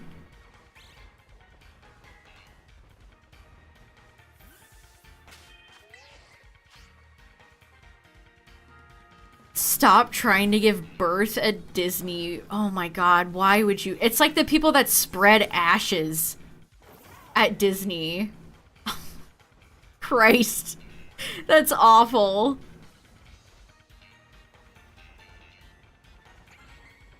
You think like Mickey Mouse is gonna come and help you like deliver your baby? You need real doctors, not Daisy Duck.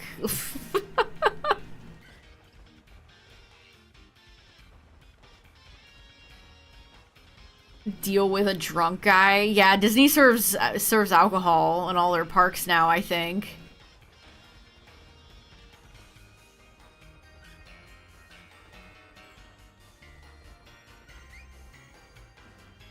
That's, again, it's like, to get that shit-faced drunk, he probably had to spend like $100 on purely drinks.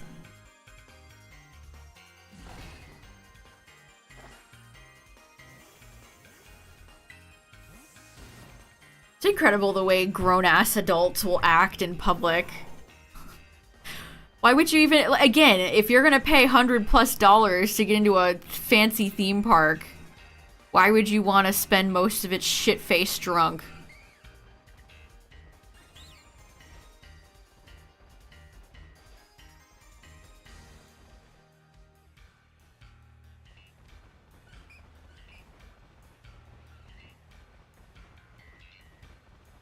One of the, Rocco from Mega 64, he's told that he loves theme parks. He goes to theme parks all the time. He lives over by Disneyland. And he's told a few stories of some of the stuff he's seen, and the one that always cracks me up the most is that he saw, like, a mother with Minnie Mouse ears tell her like, young daughter, like, "You're ruining this for me!" Like, yelling. "You're ruining this for me!"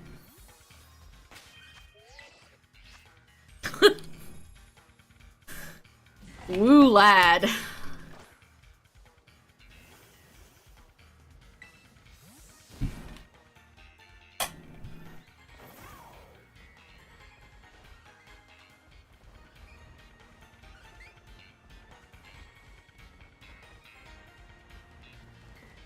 The Epcot drink tour. Oh, yeah, it's I don't know, man. Maybe I just don't get it, because I'm just not somebody that drinks.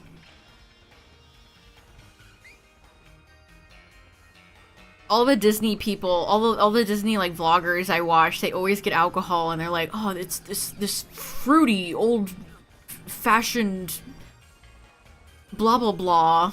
It's like $20 for 2 sips. I don't get it.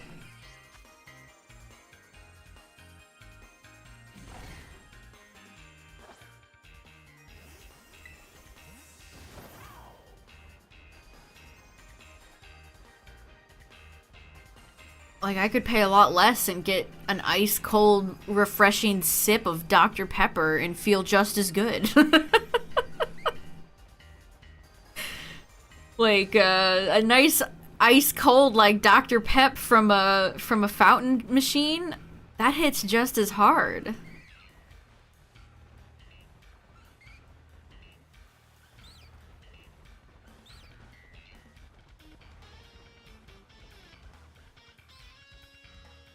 Oh, the Star Wars.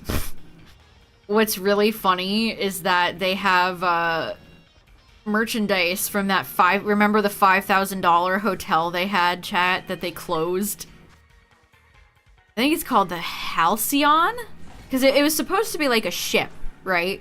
The whole thing was that, you know, it's basically a role-playing experience where you're on a Star Wars ship. And so they've had, like, Halcyon stuff showing up in Galaxy's Edge. Like, drinks and stuff with, like, the branding on it. Because the place is gone now. They shut it down. That's just funny.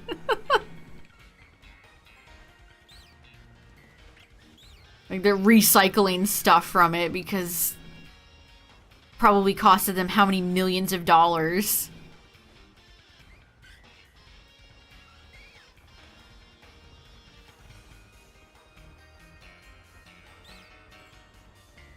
I think one of the, I can't remember what Disney person it was, but one of them said recently that people just didn't get the Star Wars hotel. And most of the comments were like, well, yeah, they didn't get the $5,000 price tag. But I saw an argument that was like, because like I said, it was like a roleplay experience. Not much of like a actual hotel where you know, it's not like you're going to the Marriott where you want like a swimming pool and a nice hotel room. You're paying for the experience. And they just did a completely awful job marketing it as such. I still don't think it would have worked with such a price tag, but I don't know. It's funny when Disney doesn't know how to market their own products.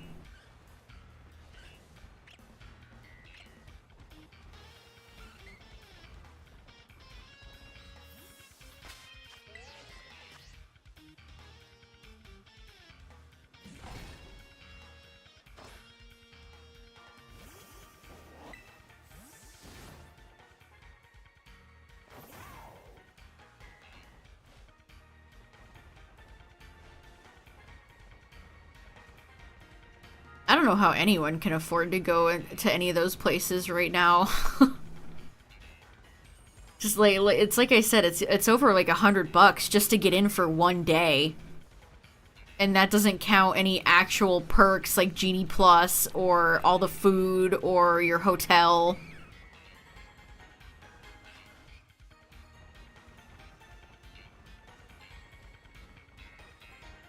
Have I found any shinies today? Yes, I got Chin Chow. It took me a while to find a decent Outbreak, so I settled on Chin Chow. So we got Chin Chow marked off, and now we're looking for Blossom.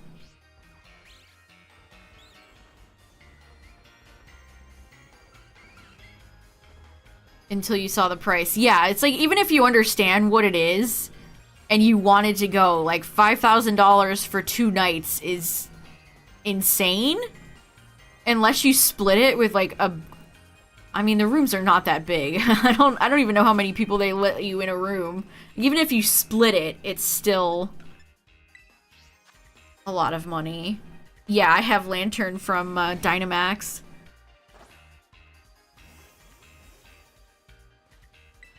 I think they have green milk too, don't they? They have blue and green milk.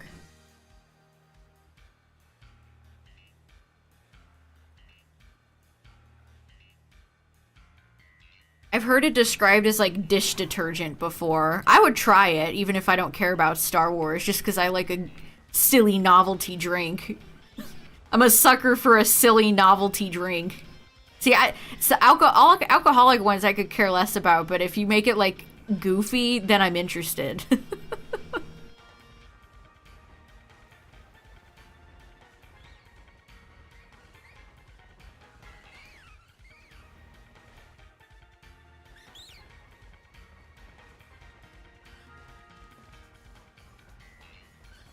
It was okay, but you wouldn't get it again. Yeah, it definitely seems like a...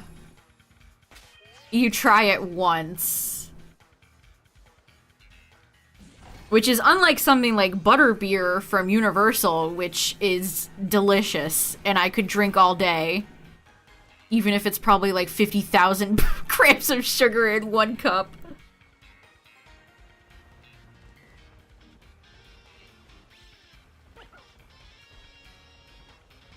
It's like a berry cactus drink.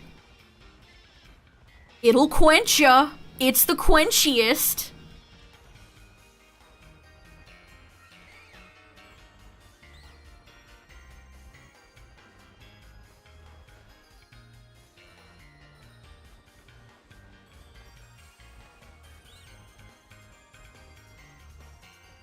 I did a demo for a Star Wars game on the, what was it, the Mario Kart DS, or, not DS, Mario Kart game, Double Dash. Gosh, I couldn't think of it for a second. Oh, I did say cactus instead of citrus, you're right. I guess I was thinking about Sokka. Because they added, like, more Avatar characters into Fortnite.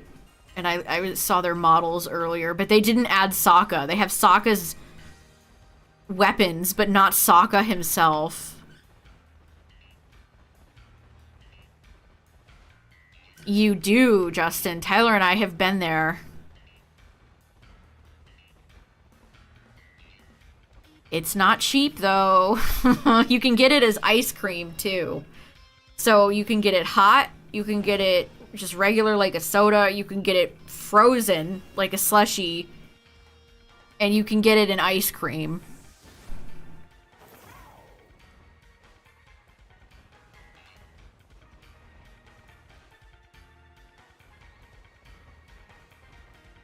I liked the, like, slush. I just like cold drinks, man. I don't like hot drinks, so I'm always gonna take the cold or frozen one.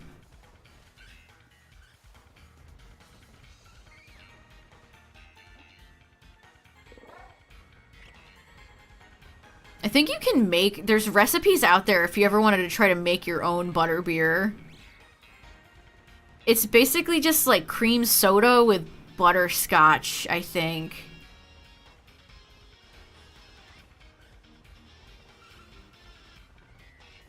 And then they add like a layer of fresh cream on the top. You can also get like pumpkin juice and stuff like that, but I never tried any of those. Ugh, even that picture looks good. Yum.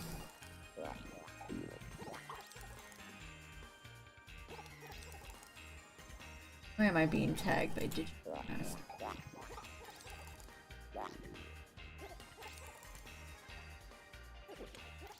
Do do do do do do do. Yeah, Universal did a great job. I honestly think it's a more immersive and interesting world than anything Disney has to offer. I mean, I haven't been to, like, Galaxy's Edge or the Avatar one. So, maybe I'm wrong, but that's why I'm excited for Epic Universe. It looks like their theming is gonna be on point.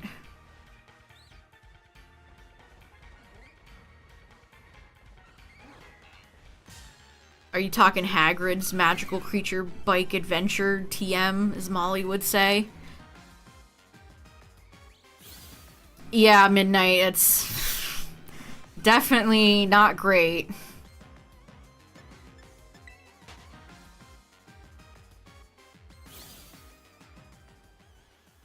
Supposedly, that's one of the, like, best roller coasters of all time. So, fun fact, when I went, so, originally, so you have Universal, and then you have Islands of Adventure. And Islands of Adventure was kind of like, it still is kind of, like, Greek-themed. They have, like, a Poseidon and stuff like that.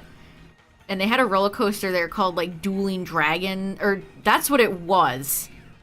They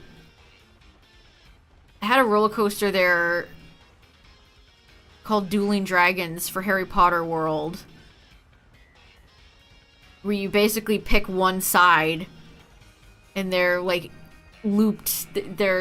You see both. They're two different coaster tracks. And then, so I got to ride that, and then they took that down. They decommissioned that ride and then put in Hagrid's instead, so... Velocicoaster was made way later than I went to. I heard Velocicoaster is very fun. Kind of scary, though. I know when I go, I'm gonna have to drag Tyler on with me.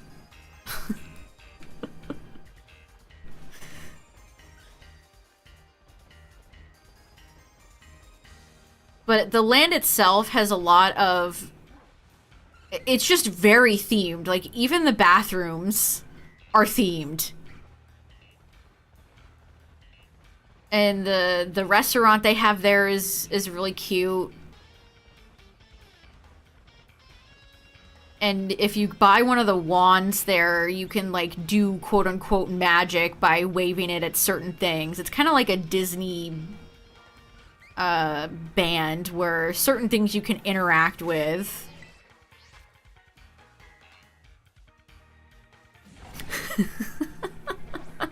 You know we have to ride it, Tyler. you know we have to do it. You know we have to ride it.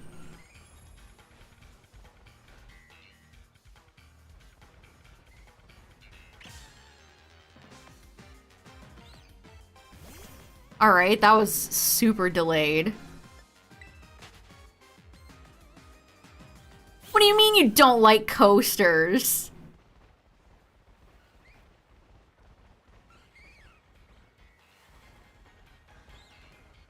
I told you all the story of how hard I had to convince Tyler to go on a swing ride, and when we got on it, I looked over at him and he had his eyes shut.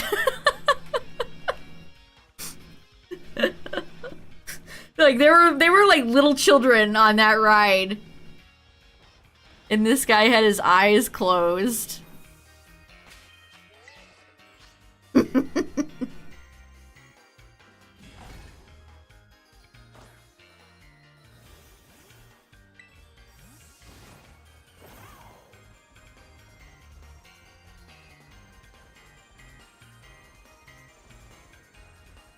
Coaster, I can handle most coasters except for ones with, like, humongo drops. Those are scary.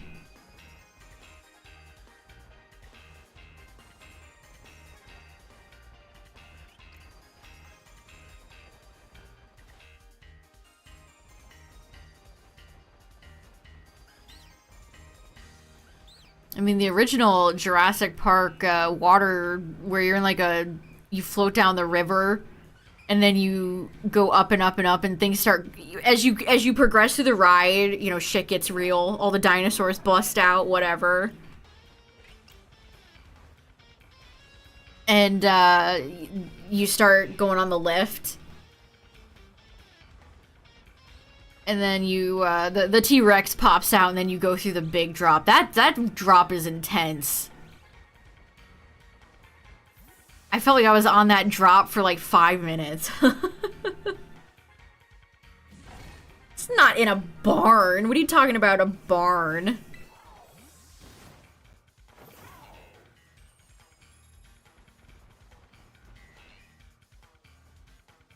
Level you off before vertically dropping? Yes. One of the scary... I think I've talked about this roller coaster before, but one of the scariest roller coasters I've ever seen is in the American Dream Mall. So it's over in New Jersey, New York border. And it's a Nickelodeon themed mall or theme park. So it's Teenage Mutant Ninja Turtles theme. And it's got this like Turtles theme. It has the scariest drop I've ever seen. That roller coaster is insane.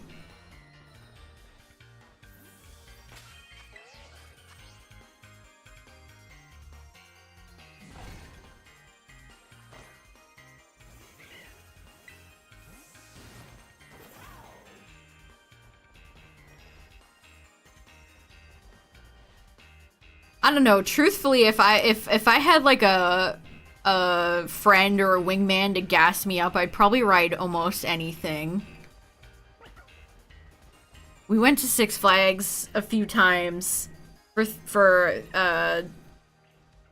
field trips. I couldn't think of the word. For field trips. And me and my friends rode basically everything.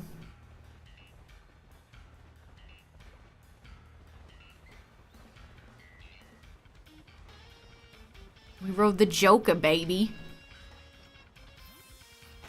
Ugh, Six Flags is... Six Flags has nothing on, like, Universal and Disney.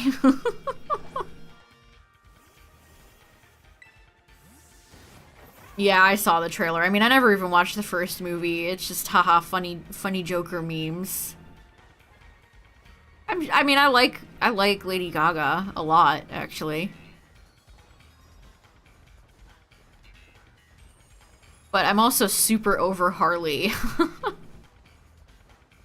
She is just, like, everywhere, and has been for, like, a decade now.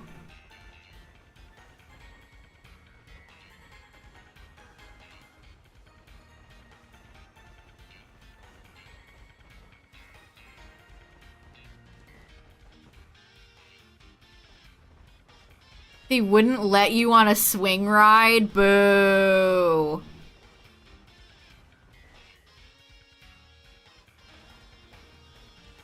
Slides can hurt. Slides, you, like, generate static electricity. So you either, like, electrocute yourself or you get, like, rug burns from it.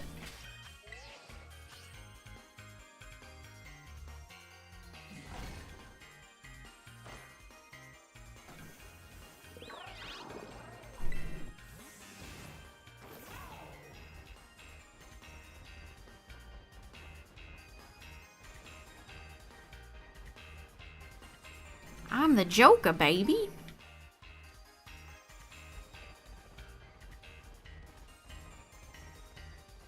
Speaking of movies, chat, they're coming out with a Garfield movie popcorn bucket, and it's just Garfield's ginormous head.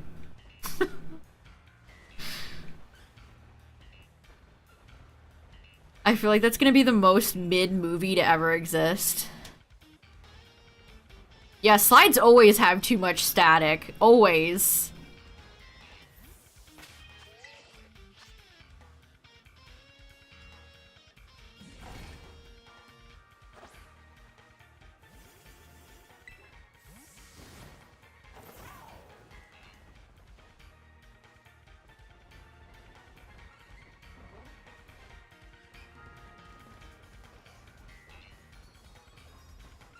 I love how that's like a thing now. It's like Disney popcorn buckets.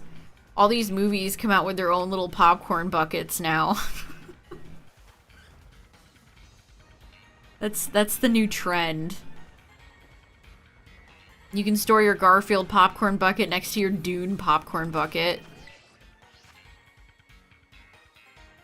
The Slimer. Oh yeah, that Ghostbusters. Did anybody see that? I have literally heard like nothing about it, which is funny because why do they keep making those fucking movies? Bill Murray. Ghostbusters. Epic awesome sauce.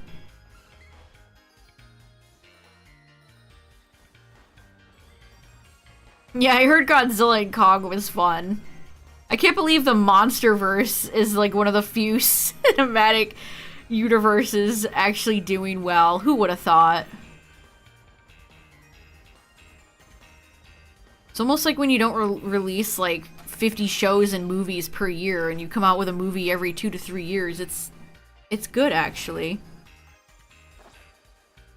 A Freddy Faz bucket. Would it just be like Freddy's head?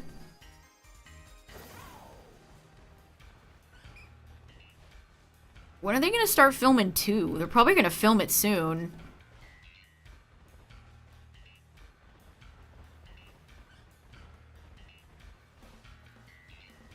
Oh, they should do the cupcake, Tyler, you're right.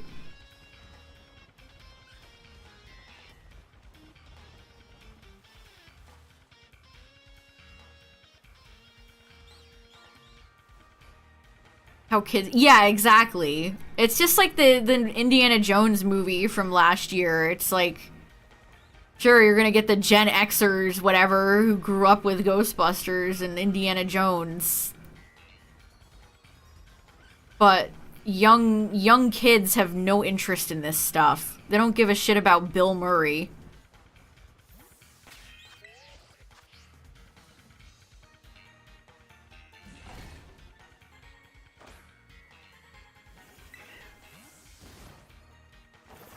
But Hollywood executives are all completely brain dead, so can't expect them to make good decisions. What if we just take beloved IP and keep throwing shit at the wall until it make money? Wyatt, no work.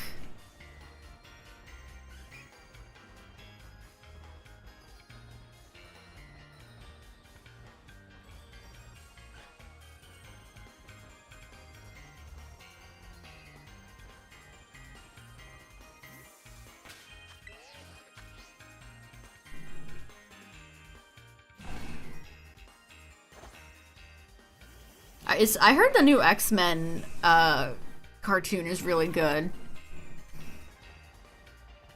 I might have to check that one out.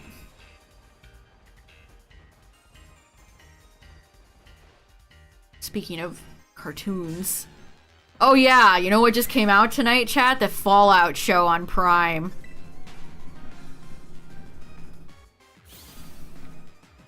I'm gonna be real curious to see what people say about that.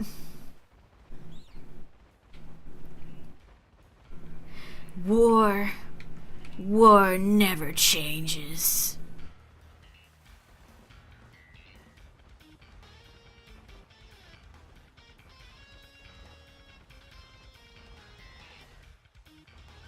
Didn't they make a movie about how Cheetos were, like, made recently?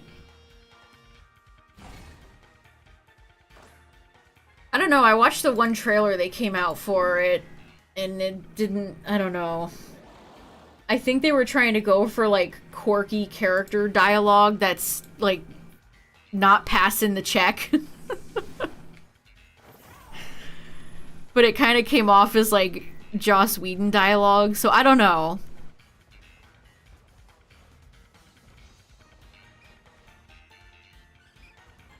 Man, Blossom doesn't want to be shiny. Yeah, I swear they did. There was a movie about how it came to exist.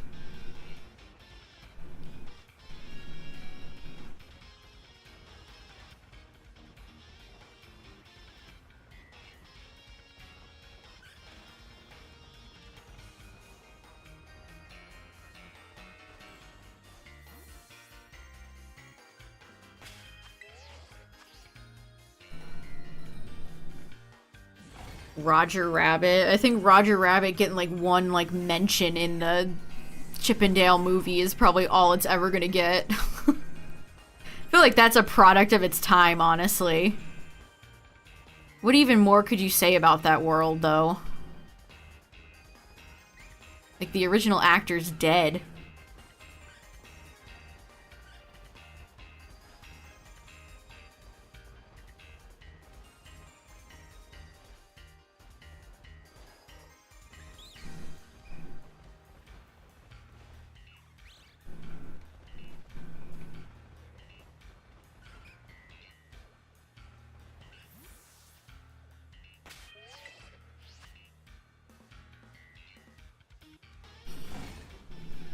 I have, what are these? I have Flaming Hot Cool Ranch Doritos that I haven't tried yet.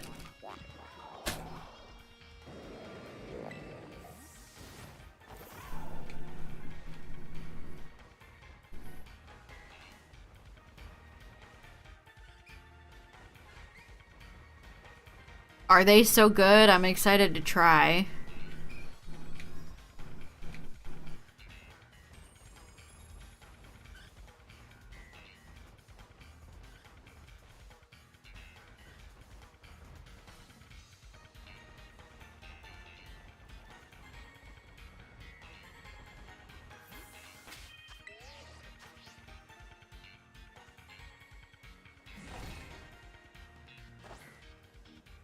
I tried, actually I only have a few left. I've been working my way through the can. Pringles Hot Honey. They're okay. I don't know if I'd get them again. Hot Honey is like the new fad flavor.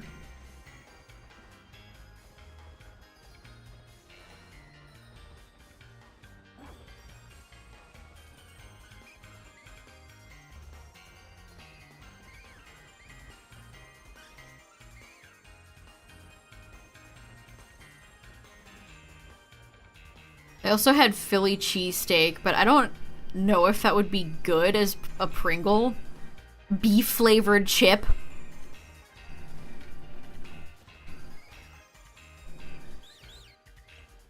I don't know, maybe it's secretly delicious, I don't know.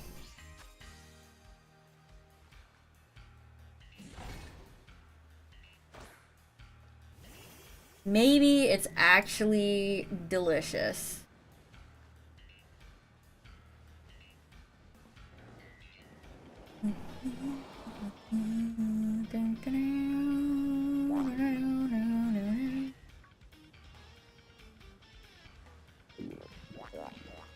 Betcha runs poppin'. Onion Monster Munch. I wanted to read that as mulch.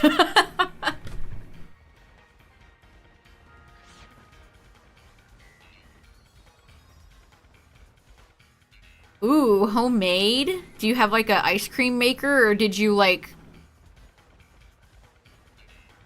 make it in like a bag or something? We made ice cream in a bag in school once. Chat, I've been looking everywhere. Ben & Jerry's was supposed to come out with like a blue marshmallow color. And I seriously have checked like every store that sells Ben & Jerry's around me and I can't find it. I would like to try the blue marshmallow ice cream. And I can't find it. And I don't have like a actual Ben & Jerry. Like I think they have storefronts. But I want to try the blue marshmallow ice cream, but I can't find it.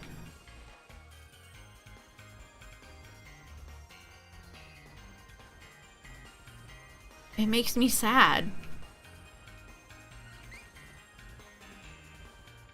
They had a new one called Dirt Cake. Or it might have, was it called Dirt Cake?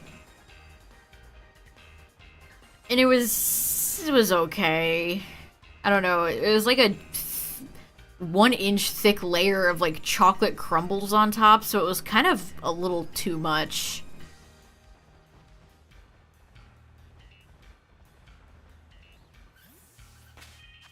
To license their characters for free. Yeah, it's like all the characters that are in Smash Ultimate are definitely not going to be in the next one. Licensing is always a nightmare.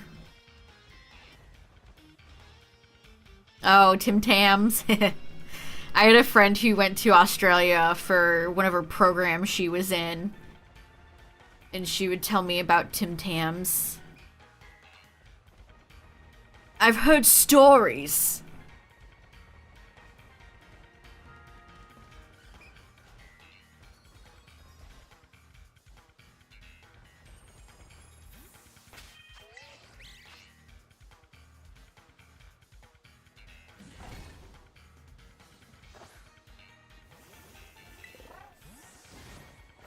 I've heard legends of the Tim Tam.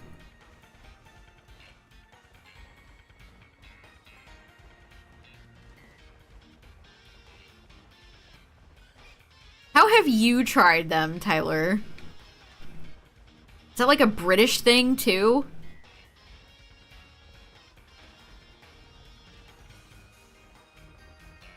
I would have never known before meeting Tyler that there was so much, like, British stuff in Canada. I would have had no idea. They're in your grocery stores? That's fascinating.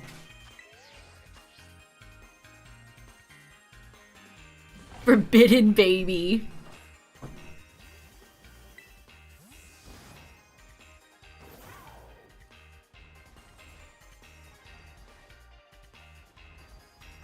Yeah, I had no idea. Jaffa cakes.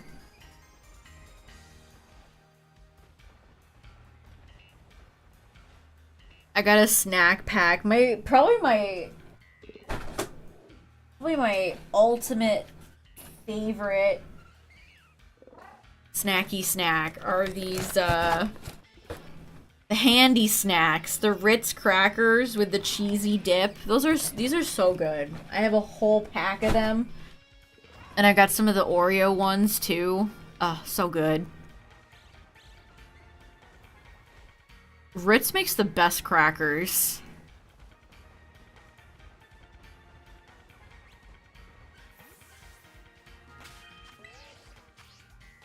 Yeah, I know that's probably like 1% real cheese, but it still slaps. It's still good.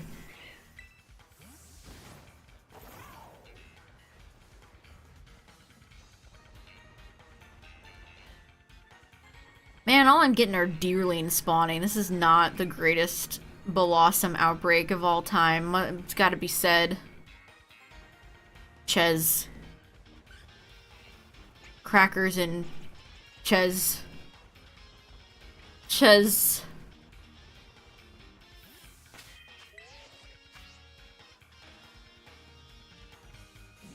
I saw the, y'all remember the popsicles you probably had as a kid that are just like long tubes and they all come in different rainbow colors. So you have like blue, red, green, and they're all different flavors. I saw those for sale tonight at the grocery store. It's like, oh yeah, you know it's definitely getting warm when those start to pop up. Freezies. I feel like I always would just call them ice pops. Popsicles, ice pops. But when they get put out, that's how you know that it's getting warm out. Super dupers?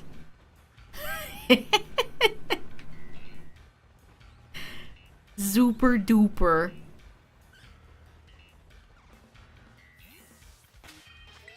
When I was a kid, chat, there was a version, there's these popsicles that I have such a strong memory of.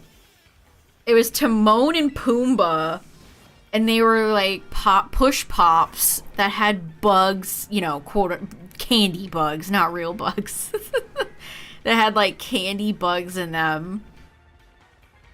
I don't know why I still like remember those. Yeah, you remember those to struggle? Had Timon and Pumbaa on the packaging, and they had like gummy or bugs in them.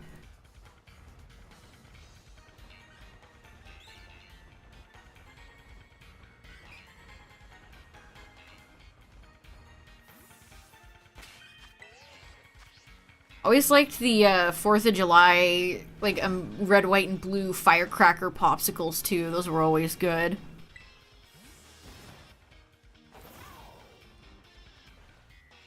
Root beer popsicles, that sounds incredible.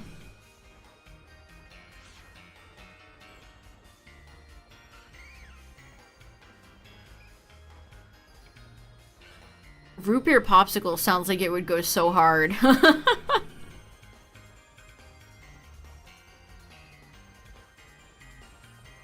The cyclones.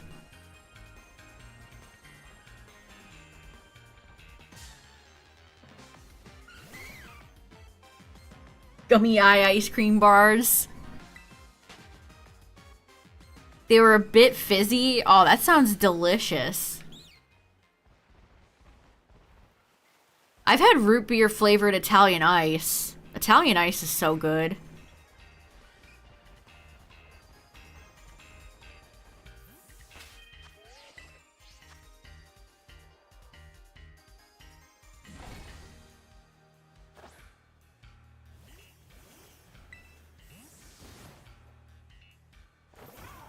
Italian ice is bona fide delicious classic. Cotton candy is my favorite flavor. Honestly, vanilla's good too.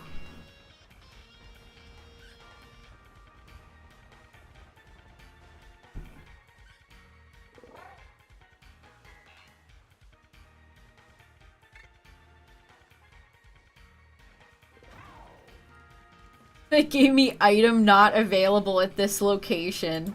I love when you go on a like foreign website and it just automatically like puts your location in some random ass place.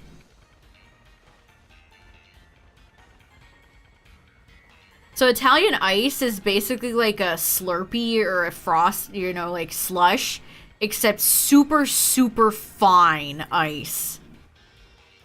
There's no big chunks or crystals in it. It's really fine consistency. If you ever have a chance and you haven't tried Italian ice, chat, it's very good, I promise. I guarantee.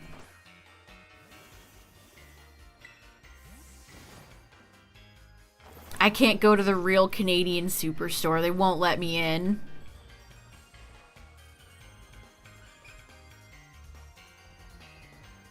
I didn't get my Maple Leaf Pass.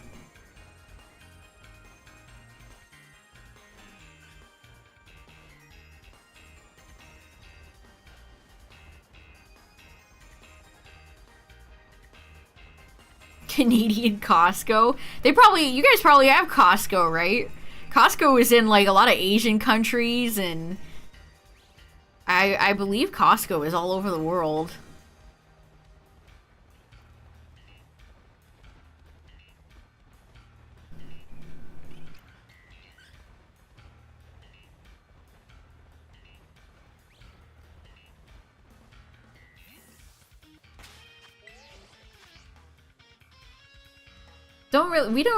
That's one of those places where,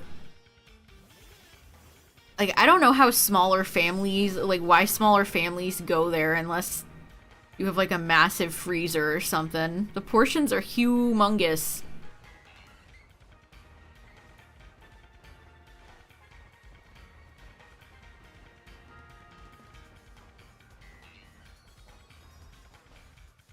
We're Costco guys.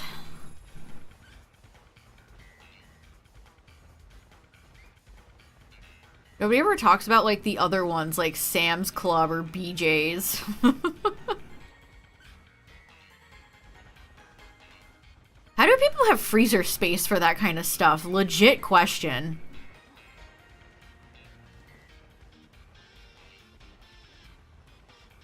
Especially if you have, like, an older refrigerator. I don't know how people freeze anything in huge portions. We're Costco guys.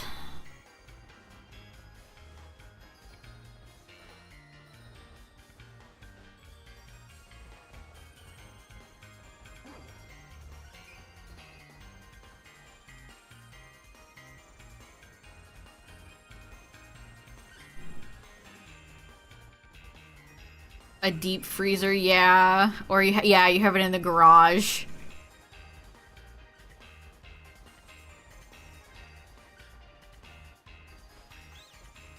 You do that in the winter, just like put food out there and it just freezes? That's insane. Well, hey, if it works, right?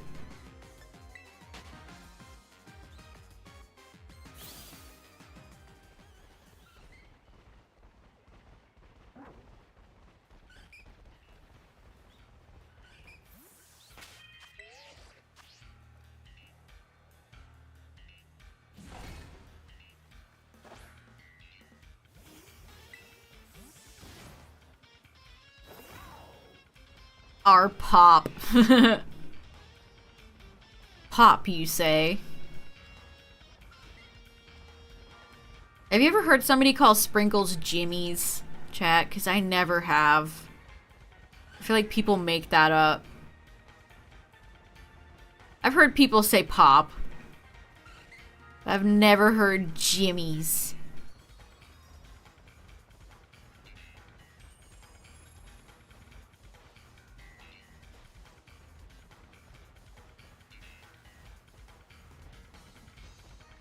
Put some jimmies on the ice cream.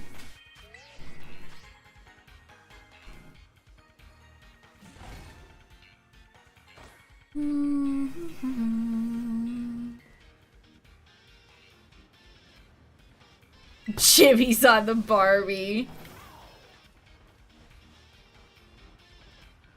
Bobby. The dingo ate my baby.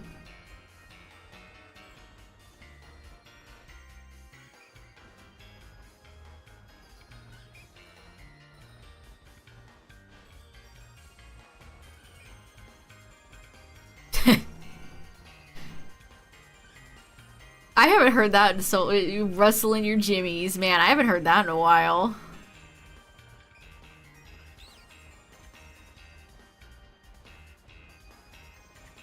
Ya jellies. Pikachu loves saying that.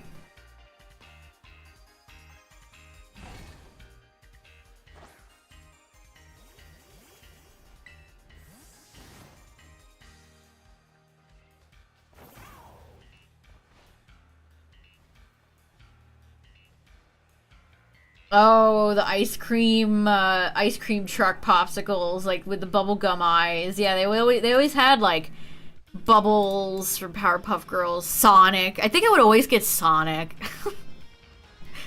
I never liked the taste of those though. Like I liked chewing the bubblegum eyes even if they were frozen and kind of tasted questionable. I never liked they were fun for the novelty. I never liked the flavor even as a child.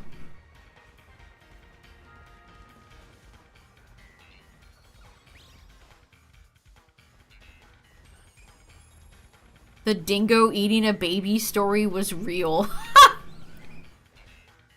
Oh. Oh.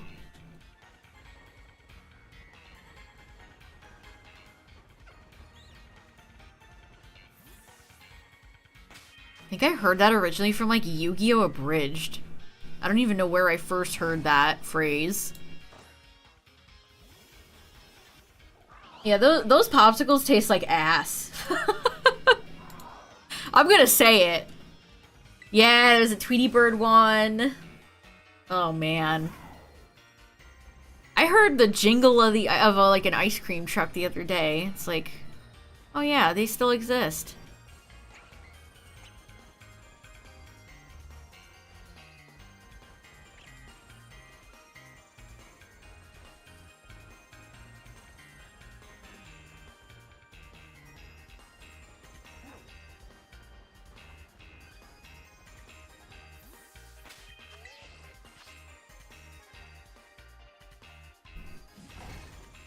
I still miss the Choco Taco. That was an all-time great right there. Waffle cones are so good.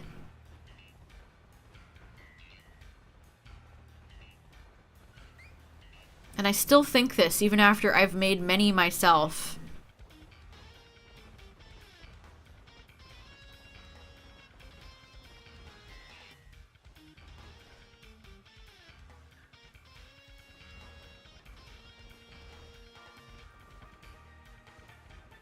Fudgicle.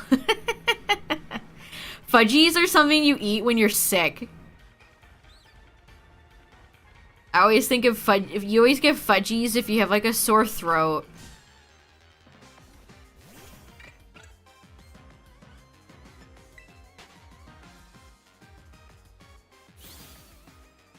Fudgies go hard.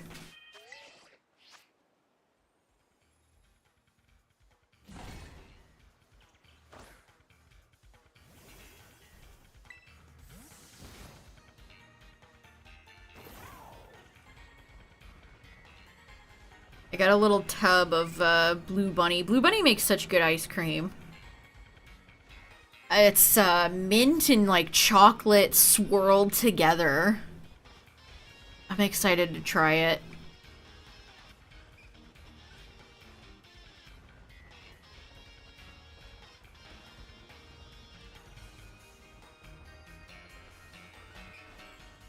Blue Bunny used to have these like sundae cups that would be like ice cream with toppings on them, and they had a cookie dough one that was so good. And I guess they discontinued it. That always sucks so bad, chat. When you grow to really like something and then they a food item and then they just discontinue it out of nowhere.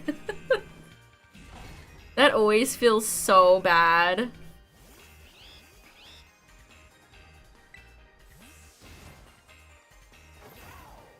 I still think about this one stir fry that I really liked as a kid. I would get. I think it was TGI Fridays brand, which is funny because I don't think I might have been there like once in my life. But it was a TGI Fridays branded stir fry noodle. It was noodles and chicken. It was like sweet and spicy firecracker chicken noodles, and it was so good. And then it was gone. Never to be seen again. I don't even think TGI Fridays even makes frozen food anymore. I love those noodles were so good. It was a sweet and spicy sauce. And I would always kind of burn them a little bit. I liked them more like crispy.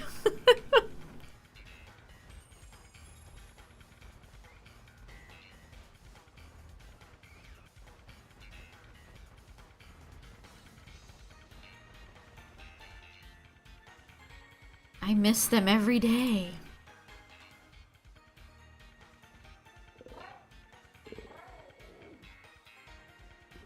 Oh, look at that. It looks like it has gold flakes in it. What's that called? Gold flakes? Ooh, did it taste like coconut? I don't like coconut flavor. Yeah, edible gold leaf. Yeah. Leaf, that's what I was trying to think of.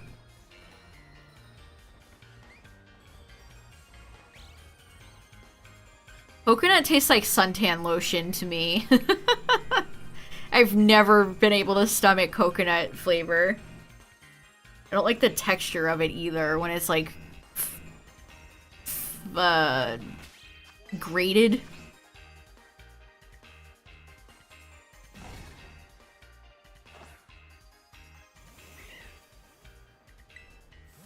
Goldfish s'mores. That sounds very familiar.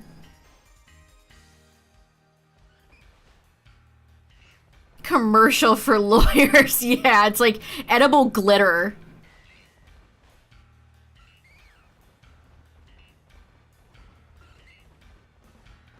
Why do I know what lotion tastes like?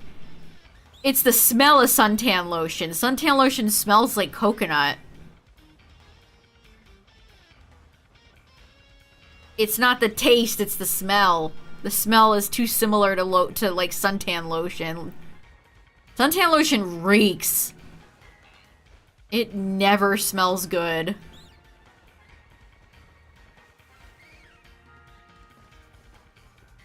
Do you or someone you know have they eaten gold leaf lately? Have they eaten a leaf made of gold?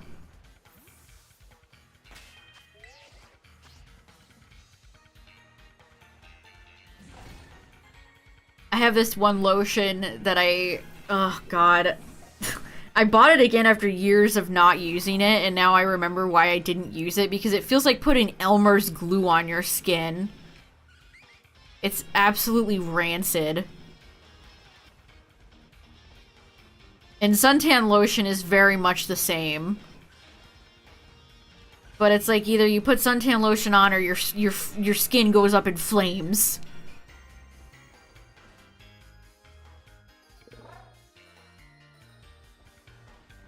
Oh no, you saw him. That's such a bad feeling. You see him on clearance and it's like, uh-oh. Oh no.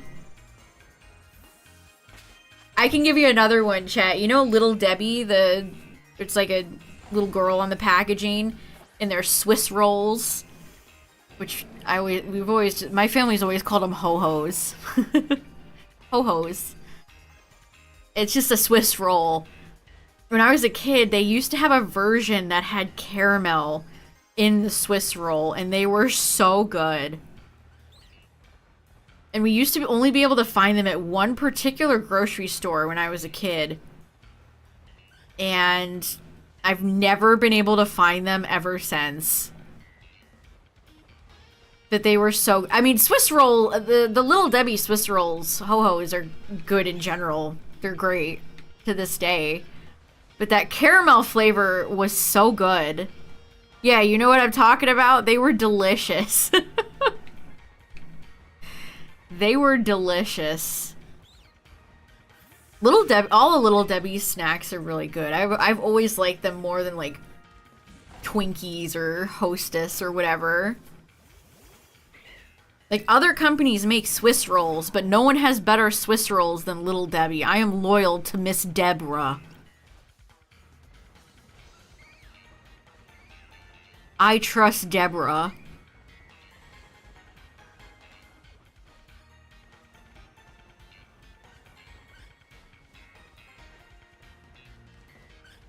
And my dad really likes their Star Crunches. And they often have like seasonal cakes and stuff that are always good. This is a Debbie household.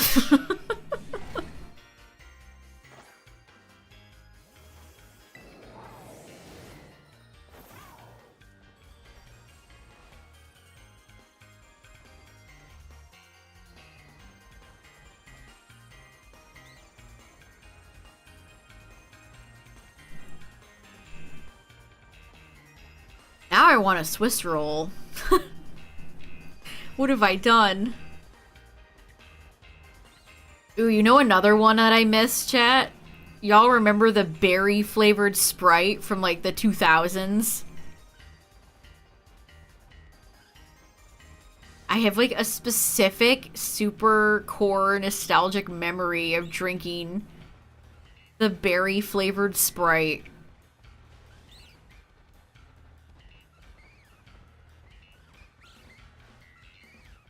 That stuff was great. I like Sprite Cranberry too, honestly, but it was like berry Sprite. Yeah, it was purple. I remember the packaging. It had purple packaging. Yeah, Sprite Remix. It was called Berry Clear Sprite Remix, chat.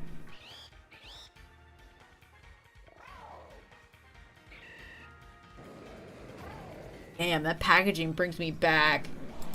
I think about that soda as well as the... It's like the era of purple food. That was the era of like the purple ketchup and the green Shrek ketchup.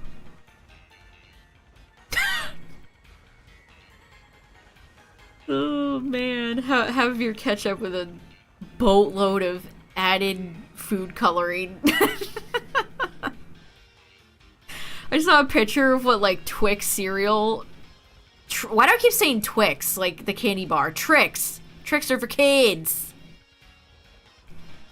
I saw a picture the other day of Trix cereal in Germany. And it's like all the colors are zapped out of it. It's very plain looking compared to our food colored hellscape cereal.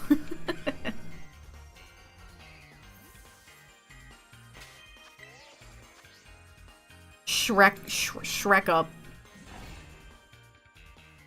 Shrek shup. Ho-hos versus yodels versus Swiss cake rolls. It's very serious business. If you've never tried Little Debbie Swiss rolls, they're delicious, chat.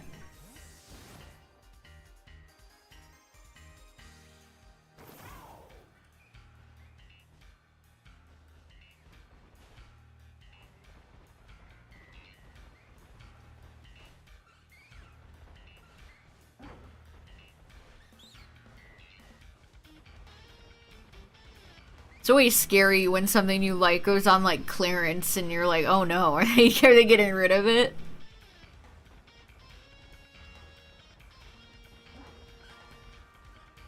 It also sucks when you really like something and they jack the price up by like $1 billion. I really like Tazo tea. Their tea is so good. But they're almost up to like $6 for one carton, and it's like, what the fuck is this? Like, what is this? Got people be out here just charging whatever. Yeah, there's been a lot of games on sale recently. I think because it's Target Circle Week. Again, if you're in the States, chat, I believe Pokemon cards will be 20% off today. I might pick up the Crocodile, or not Crocodile. Why'd I say Crocodile? Skeledirge. Ha! That was a slip. I might pick up the Skeledirge Paldean Fates box. I don't think it's live yet. It probably goes live at 3.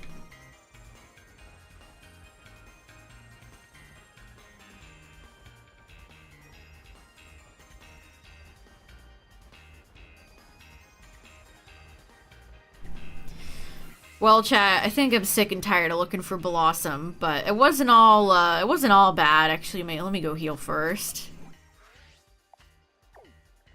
I did get a good shiny today.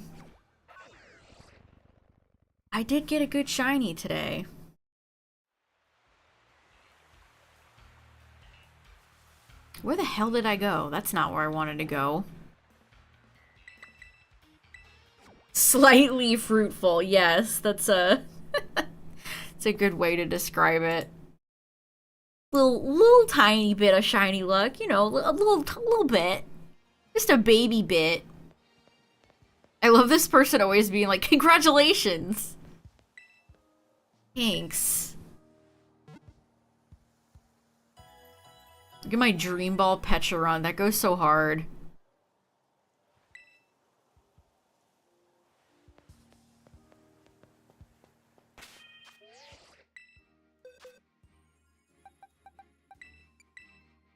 Yeah, we knocked Chinchou off the list, so that's a good one. We're up to 731, so working my way towards 800, slowly but surely.